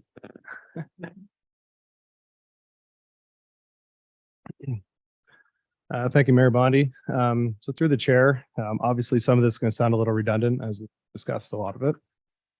So as part of the development of this policy, we did do a survey, as previously mentioned, of the local municipalities to get an overview of who is currently using a policy and how they're utilizing it in their communities. As you can see in my report, some of the municipalities have an active policy and some do not. We analyzed the information that was available from the area and produced a policy that suits the town of Essex, in which I'm obviously hoping to get some more feedback on here in a little bit. So I'm going to go through some of the key highlights that were mentioned in my report. And this is also obviously from the policy, but at a high level. So the crosswalk must celebrate the town's culture, history, and events. Generally, it will not be considered if it represents commercial, religious, or political organizations. Will not be considered as contrary to any town bylaws or espouse hatred or violence. Moving on to some of the responsibilities from the town. So the Director of Infrastructure Services will review and approve all applications submitted to the town, including the location of the request, and ultimately seek approval from council by way of report. Council reserves the right to approve and deny any application at any time. The installation and maintenance of the crosswalk will be completed by the applicant or contractor. The applicant will be responsible for all costs associated with installing and including the future maintenance expenses. Will be constructed in accordance with the OTM Book 15. Each crosswalk, as mentioned, will have to meet the AODA standards. Should the crosswalk fall into disrepair or happens to be vandalized, the town will contact the applicant to notify of the disrepair or maintenance within the reasonable amount of time. Should the applicant not make the necessary repairs or improvements, the town reserves the right to remove the crosswalk without further notice. So the last portion is moving into the financial part of my report. As noted, there are no financial implications as a result of approving this policy or moving forward with it. However, administration is making a financial commitment potentially through our operations budget by offering traffic control for the crosswalk to be installed, painting of the typical white lines as we would at any other crosswalk through our maintenance program as per the OTM Book 15, and improvements to the sidewalks of the AODA. So meeting those standards of any potential location that doesn't currently meet that, we are offering to potentially upgrade those sidewalks with the tactile plates and making that appropriate to meet the AODA standards. So that is what I have summarized from our report. So here for any questions. Also to our administration. Councillor Mady. To you, Madam Mayor. I had a problem with the if it becomes vandalized or defaced or anything. When we leave it open as a reasonable amount of time, who determines what the reasonable amount of time is? I mean, I'd much rather see you have 2 weeks to fix your deficiency or something than just a reasonable amount of time. The chair. So the policy leaves that discretion to myself as the Director of Infrastructure Services. And the reason that it was written as a reasonable amount of time was depending on what the actual vandalism or disrepair was. So if it was something that could be seen as, hatred or violence or something like that, we may request that be remedied immediately or within, a week or two. or if the town has to take action sooner than we would have to do so. Whereas if it was somebody who, you know, I don't know, create an example, and somebody defaces it with some spray paint or something like that, then we would notify and give, you know, likely 60 to 90 days to remedy something like that. So there was no clear way to create a specific time frame. It had to be depending on what the actual disrepair or vandalism and what kind of safety or impact that would have on the community.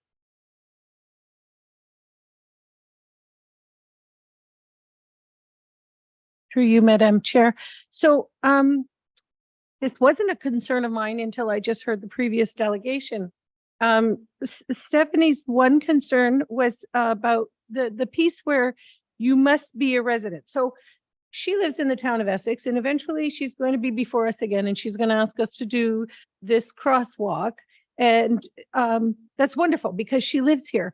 But my understanding now, looking at this, is that if someone from the Pride community wanted to represent her or others that aren't strong enough to advocate for themselves, are we saying that we would automatically, because of the policy we're about to adopt, decline because the request coming before us doesn't live in the community, even though they would be representing the people of our community that may not have a strong enough voice to advocate for themselves?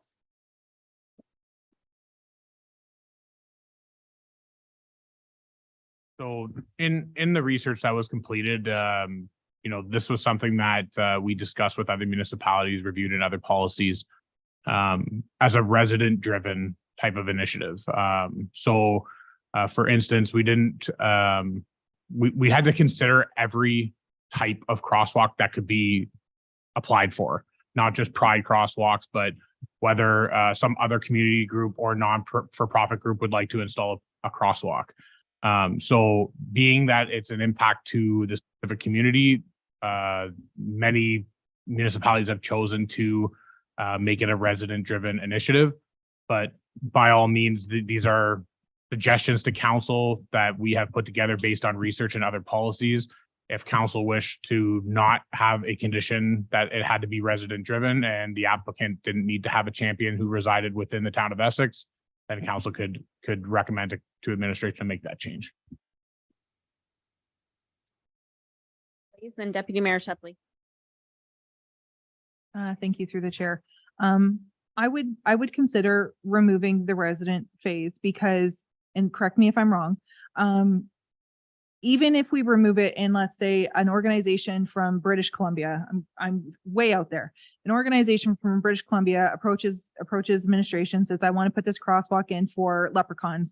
And I'm not trying to be offensive. I'm trying to just put it way out there. Says, I want to put this crosswalk in for leprechauns. I live in BC. Can I do it? I meet all the other criteria. That still comes to council and we can still say yes or no. We don't want this crosswalk in here. Is that correct? The applicant must also meet the initial criteria of it as well. So, I mean, you use the example of leprechauns, but it must represent the town's culture, history, and events, and must be in line with our beliefs. So that is something that is, you know, has to be, you know, vetted as well. And there are certain prohibitions that have already been mentioned, you know, the intellectual law, the commercially available products, those type of things. I'll state again, if council doesn't wish this to be a resident-driven initiative and an organization only from outside of Essex or within Essex, that's council's prerogative, and we just need that direction from council. Thanks through the chair. So just to be clear, it meets all of the other criteria, everything else it matches. It still comes to council for our final approval, correct? Through the chair, yes. All applicants will, like, once the criteria approved within accordance with the policy is completed, it will come as a form of report to council, including a financial impact.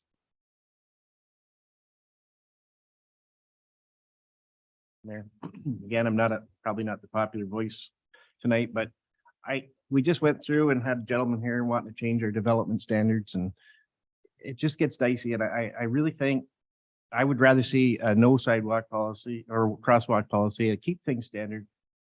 We have murals, we have other ways to do this. I don't know.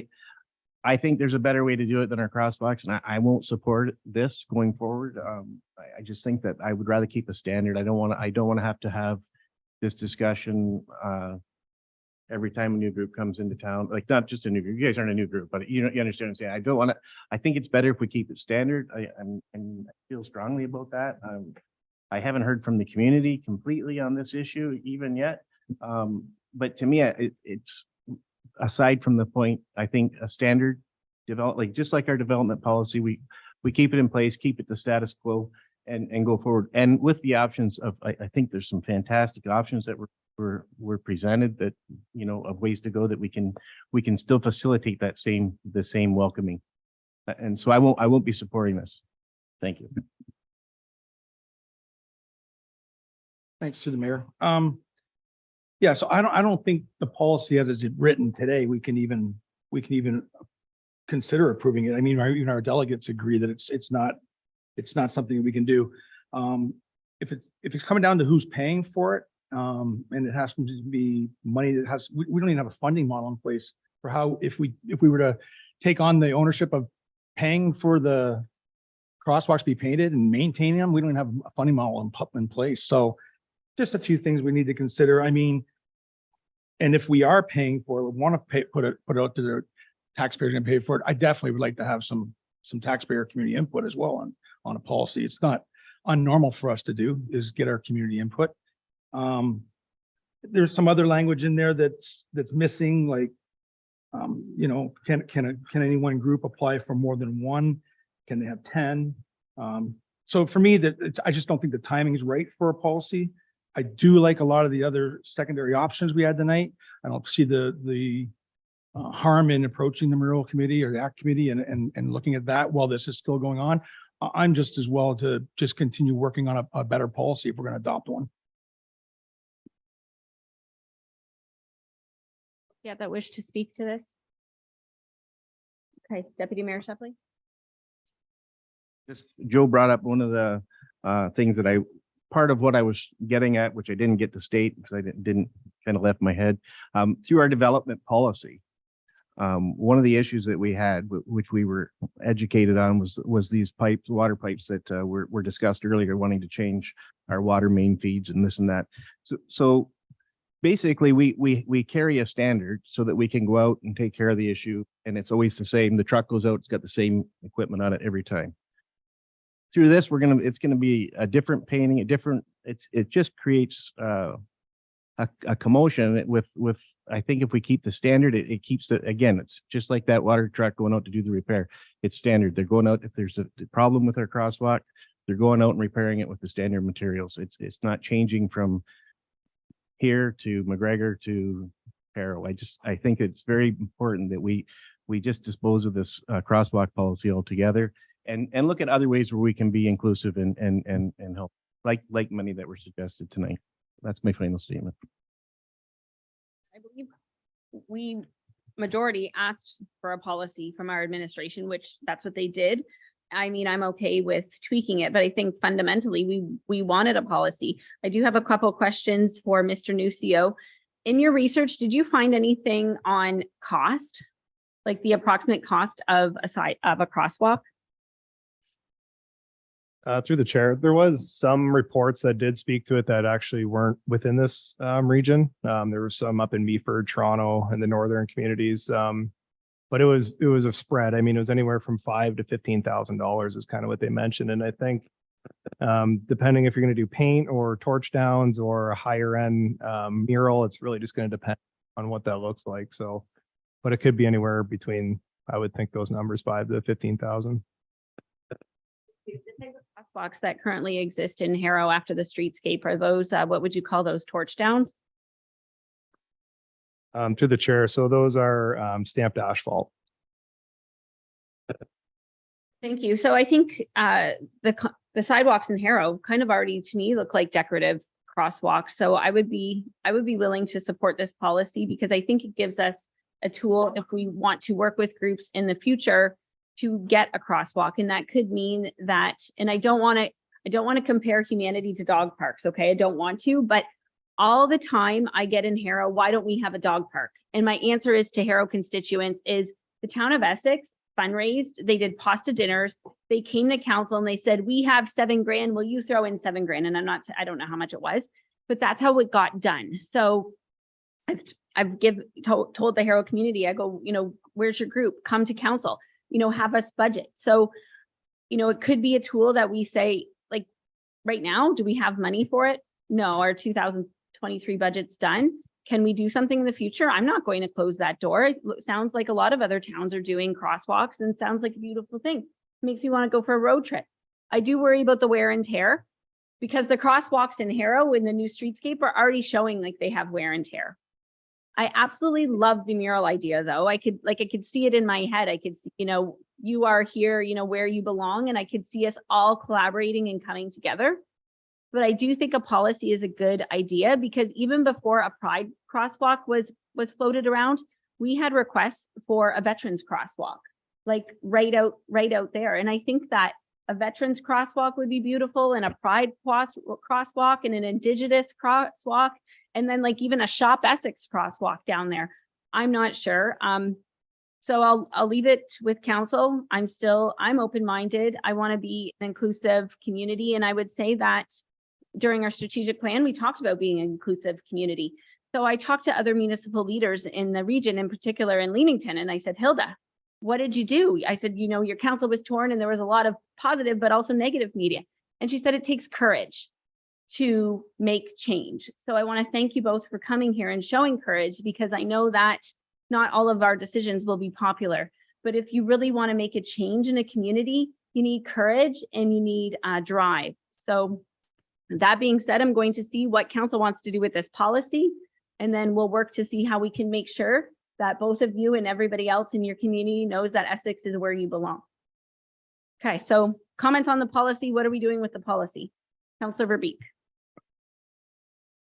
So I definitely do. I mean, this is what we asked administration to do for us, to bring this policy.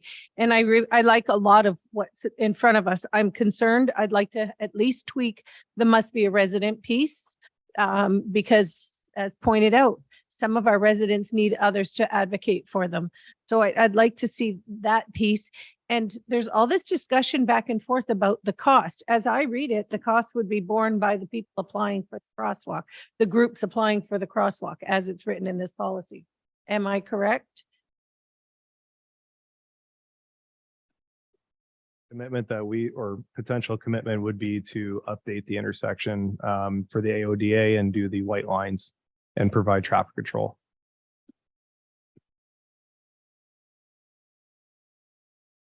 For a mover and a seconder on the policy, or other direction on the policy? Councillor Mady. Thank you, Madam Mayor. I think the cost is still a big issue, even though most of the cost is still be borne by whoever wanted to have a crosswalk put in place. Bringing intersections up to standard is expensive. I don't think we could bring an intersection up to a standard for $5,000 if we had to do curb cuts and tactile plates. And is that true? Through the chair, it depends. I think at most of the crosswalks we have, actually, when I started for the municipality, I had to do a review of controlled crosswalks with the municipality. So I don't foresee a location that doesn't already exist that would have wheelchair ramps now. The only difference would be is it might not meet that AODA. So the cost of that, I'm not 100% sure. It could be $3,000, $5,000. I don't see it being much more than that, but it's definitely a financial commitment. But we felt that we should offer something from administration through this process. Mr. McGuire, please. Mayor, I'd like to make a motion at this time that we maintain the status quo with our crosswalks and that be our policy. That's with the motion I would like to put forward, because that's what I'd like to see happen.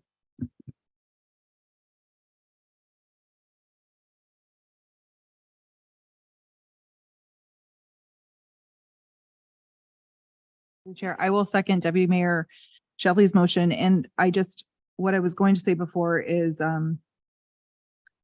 the picture that you painted, Mayor Bondi, with all these different crosswalks all over town, that concerns me that now we're muraling our roads.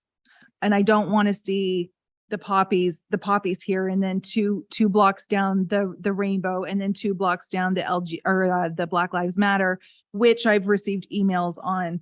I think then the crosswalks and the importance of a rainbow crosswalk, they get lost. Our roads don't look like crosswalks. Now, where do people go? Then people aren't going to be paying attention to the crosswalks because we have all these murals on the streets. Our residents are then going to ask us to put the lights up at all the crosswalks. And I think Deputy Mayor Shepley is correct. We need to keep status quo, so that way we can prevent the murals on our roads. Let's put the murals on the buildings. Essex is known for it. I love that idea. I love the flag programs that we started. So that I will support Deputy Mayor Shepley's motion. The point of order. Mayor Bondi, the motion was to not pass this policy, crosswalk policy, and make a crosswalk policy that we maintain the status quo of, so that would be the, well, we wouldn't need one then. Okay. I just thought rather than have to go forward through this down the line, we would have that as a policy, that we don't allow it. So in hearing what Councillor McGuire Blaze is saying, and I understand what she's saying with my comment, I think that we could build into our policy that no more than that the crosswalk is like it's 5 years, and then we can put in another crosswalk, or maximum 2 crosswalks at a time in the town, so that there's not multiple, first come, first serve. I don't know. I still like, we asked our administration for a policy. Now we don't like the policy, so we're throwing out the policy. So I don't know. I think we are going to need a policy. Anybody speaking to the motion? Councillor Guerin.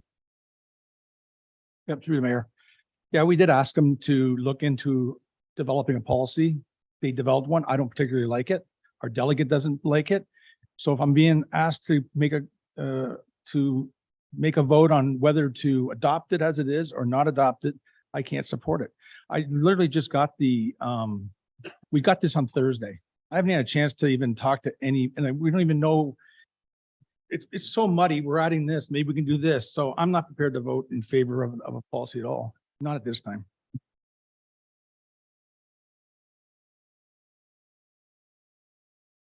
Thank you, Madam Mayor. We'll see how this motion lands now that's on the floor.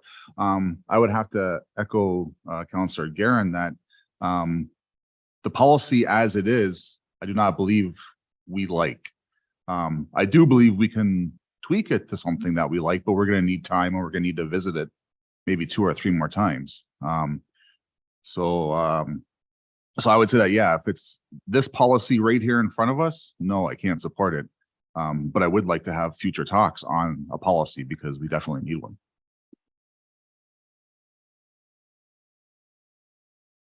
Through you, Madam Mayor.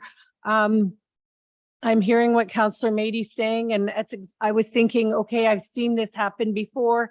Things get muddy, and then we have a vote and we don't really understand what we're voting on. I don't want to throw out this policy that administration has worked on. I believe they do need to tweak it and listen to some of the things that this council has, the concerns that we brought forward tonight, and then look at it. But I'm just a little nervous that if we go with the motion as presented, this policy is going to be just, off the table for good. And I believe we do need a policy. I don't believe this is it. I don't think anybody is prepared to pass it as it sits, but I think a little bit of tweaking and we could have a good policy to move forward with. So I want to be very clear before you call the vote on how this is going to transpire, right? Because I think at some point, maybe do we need another motion after our vote, depending on how the vote goes, to direct administration to bring it back with some tweaks or give us some time to digest what we've been presented with. I hate to see the whole policy thrown out, maybe with the bathwater. So to the mover or in the seconder, the motion, can you repeat your motion, Deputy Mayor, please? Motion was to not adopt the policy and stay with the status quo. Any further comments on that? So if we vote on that and it passes, then we cannot even bring it back, I believe. Counselor Meady? Maybe I could offer a friendly amendment that we don't support this policy as is in front of us, but we have time to review it, tweak it, and revisit it in a future date, not just make status quo the policy. Thoughts on that? Thank you, Madam Mayor. I'd like to vote to go as presented. Okay. All in favor of the Deputy Mayor's motion to not adopt the policy and to remain status quo? And that is 4. So that is failed. So I will seek another motion from council. Director Gerard. Thank you. Through the chair. So now that there's no motion on the floor, I want to offer something that we typically do in circumstances like this. So what we've done in the past with policies and bylaws that aren't generally accepted by council, administration will often solicit feedback from council on the policy in front of you. If that's something that you want to do, we can do that, give you a reasonable timeline to provide that feedback to administration. We can create general themes around what the feedback is from council and make amendments to the policy if necessary and bring it back to you with your feedback included. So I offer that up to council if that's if somebody wants to go that direction. Verbeek. Mayor, I would like to make that a motion. Okay, so Counselor Hammond has made a motion that we send the policy back to administration for tweaking and council sends feedback to administration in a reasonable amount of time. Seconded by Counselor Verbeek. Any comments to this new motion? Counselor Garron. Mayor, can we, I'm not sure the time frame on this will be, but it's probably going to be, give us a considerable amount of time to talk to our community. Could we also just formally do a public input? Whether it be via, I don't know, something they can come on our website and just ask question Q&A and give their feedback.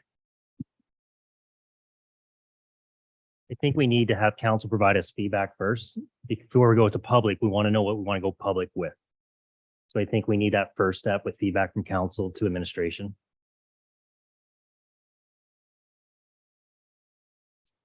Questions on this motion? Seeing none, all in favor? And that is carried. Opposed? Thank you. Okay, we'll move on. Thank you for staying. Reports from administration. 10.1 Capital Works and Asset Management, Colchester South Sewage Works Expansion, Municipal Class Environmental Assessment. Recommended actions that Capital Works and Asset Management report be received and that council endorse the recommended plan for the Colchester South Sewage Treatment Expansion as presented and proposed by Stantec Consulting, and that council approve and direct administration to proceed with the 30-day public review process and the subsequent filing of the notice of completion with the Ministry of Environment, Conservation and Parks, MECP, for the Colchester South Sewage Works Treatment Plant. Needing a mover and a seconder. And the special meeting was held this afternoon at 4:30 if you want to see more information on that. Sorry, was that moved by Councillor Meady, supported by Deputy Mayor Shepley? Any questions to this? Seeing none, all in favor? And that is carried. Finance and Business Services, 10.2 Reserve Management Policy. We will go to Director Jarusevich and then I will seek a motion. Thank you, through the mayor. I'm pleased to present to you tonight the town's first published reserve management policy. This policy will become administration and council's guiding framework on how, when, and where to use reserve monies within the budgeting process. The policy defines council's and administration's role in the management of reserves, and it ensures that legislation is being followed as the management of reserves is specifically referenced in the Municipal Act. It will allow for better financial management and forecasting as balances are targeted and each reserve has a resolved purpose. Administration will use Appendix B in the annual budgeting process. This will be given to council throughout that exercise. And this will allow fiscally responsible spending and transparency throughout the budgeting process. Appendix C, as noted in the report, was a reallocation effort to place amounts into their own sub-reserves to allow for better classification. At the end of the day, the balance of reserves changed between the sub-reserves, but not in total. So at this point, if any council member has questions, I'd be happy to answer them. Comments from members of council? Councilor McGuire, please. Thank you through the chair. To Director Jusevich, currently in our budget, do we state how much we have in reserves in each one of our reserves funds? Is that stated anywhere for the public to see? No, it is not currently, but that is what we, through this policy, are going to incorporate. Okay. Comments? Seeing none, looking for a mover that Finance and Business Services report be received and that council approve the reserve management policy attached and that bylaw 2225 be read a first, second time and provisionally adopted July 7th. Councilor McGuire Blaze, Councilor Verbeek. All in favor? That's carried unanimously. Community Services Special Events Notice, Harrow Fair, August 31st to September 3rd. Recommended actions that council grant a noise bylaw exemption at the Harrow Fairgrounds to accommodate the entertainment, and that council approve closing County Road 20 from the Harrow Research Station and to Victoria, and from Victoria Street South to County Road 20 to Maple Ave, from Maple Ave to Victoria to McCaffey, McCaffey to 20 County Road 20 to the fairgrounds for the parade. Thanks, Jake. Looking for a mover and a seconder. Councilor Guerin, Councilor Allard, any questions? Seeing none, all in favor? Katie, your mic's still on. Sorry. That's okay. Special events notice, Essex Gas and Steam Engine Parade, August 12th. Recommended actions that council approve closing Walker Road from the 11th concession to Parkside Drive and concession 11 to Walker Road for the Gas and Steam Engine Parade. Councilor Verbeek, Deputy Mayor Shepley, any questions or comments? Councilor Meady. Madam Chair. Just there was some issues about maybe the police presence and funding for that. Have all those been resolved?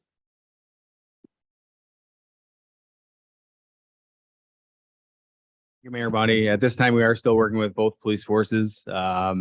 Amherstburg administration has said that they require Windsor Police, at least one Windsor police officer on site. So we are working with them right now to try and determine where the funding is going to come from for that specifically. But we are also working with the OPP for the Essex side of the equation.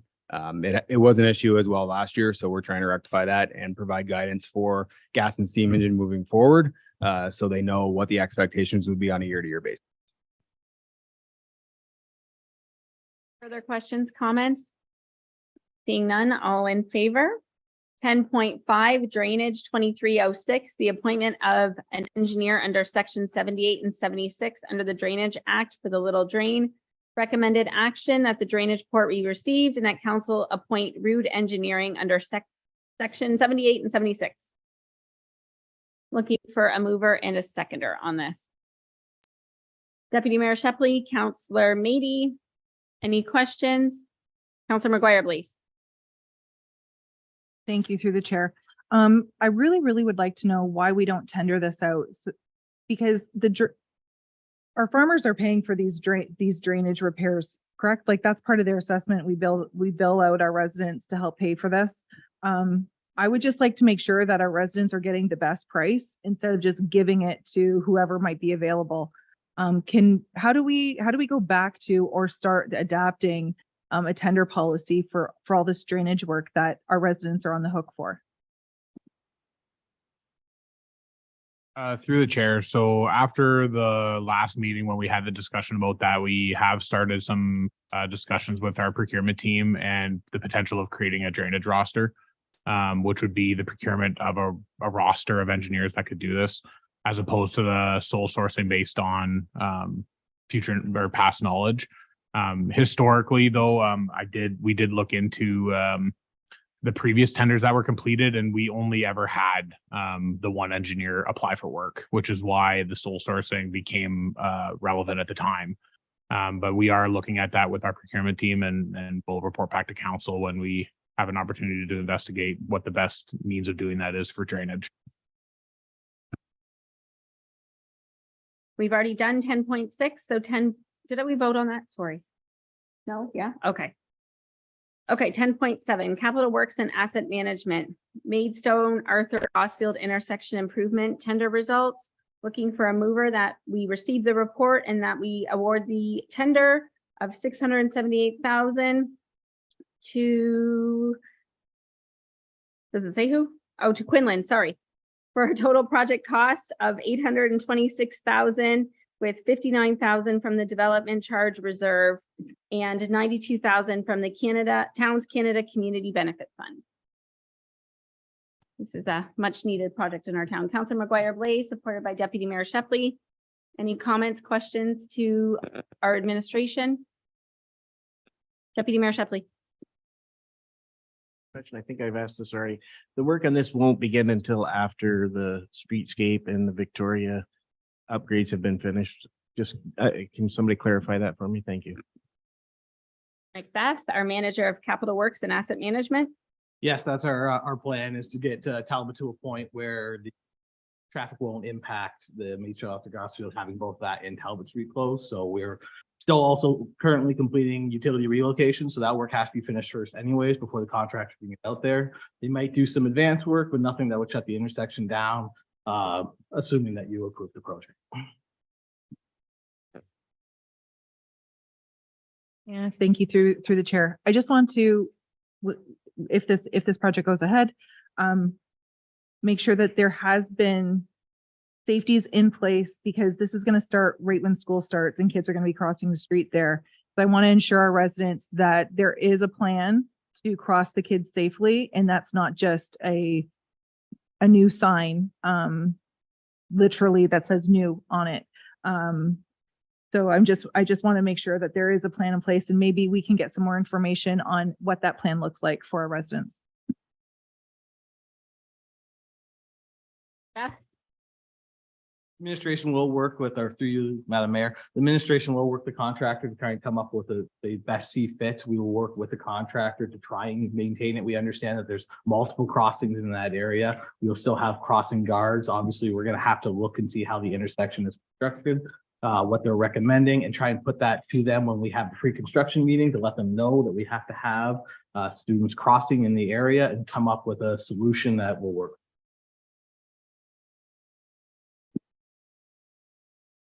Councillor Meady.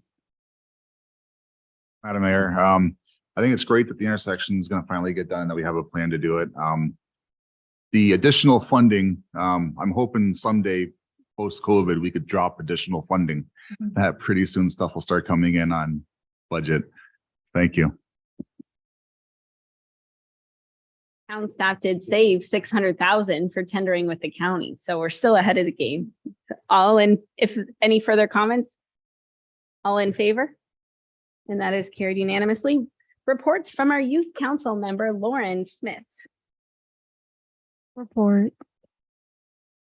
Joining us tonight. Reports from county council, Deputy Mayor, you have anything there? Nothing to report. We haven't had a meeting yet. The county council only has one meeting a month in the summer, so it's a little bit lighter. Yeah, it's nice. Correspondence 13.2, correspondence to be received. We'll get a motion for all of them, and then we'll come out and pull out any. Looking for a mover and a seconder. Deputy Mayor Shepley, Councillor Guerin, all in favor?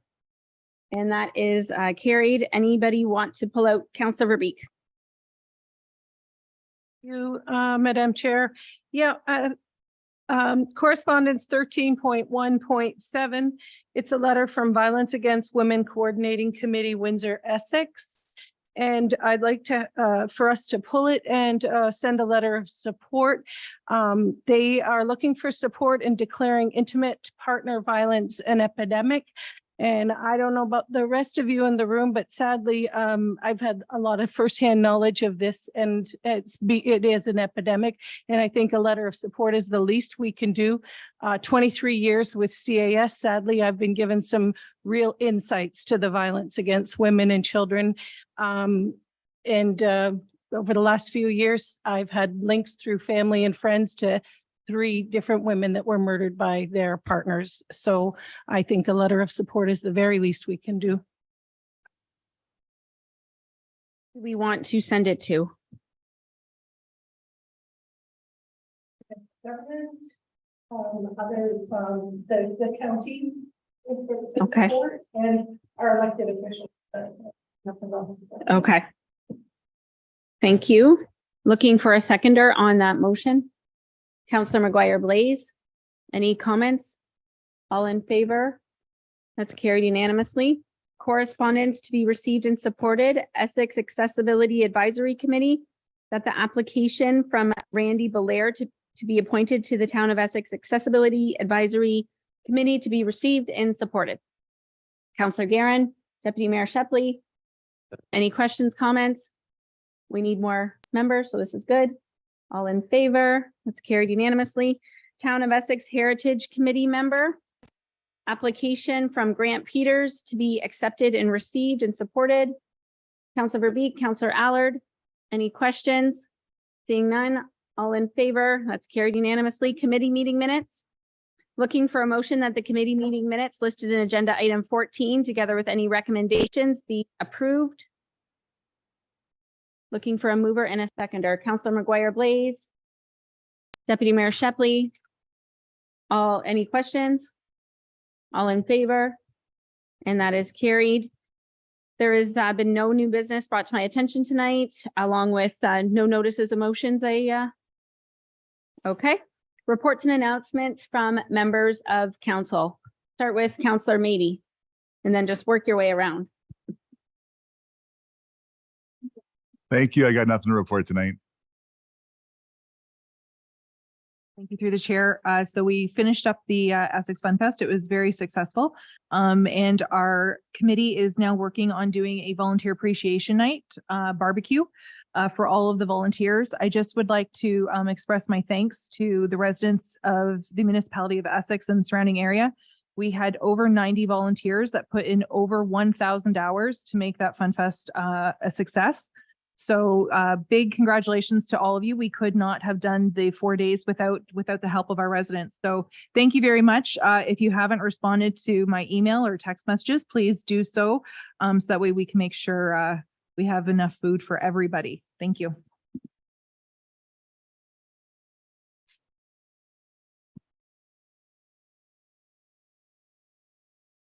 So just a reminder that before we meet again on August the 9th at 5 p.m., they'll be having the Pride flag, the 3rd annual Pride flag raising here at the Town of Essex. And the delegation tonight has sent an invitation for barbecue and games to follow at St. Paul's Anglican Church. Try and make it August 9th. Madam Mayor, nothing to report other than to say again, a big congratulations to the Fun Fest committee. You guys did a fantastic job. It was, I mean, it was just gets better every year. I missed the sip and shop 2 years in a row from prior engagements. Next year, I'm going to make it. You guys did a great job. I just want to, again, big kudos to you guys.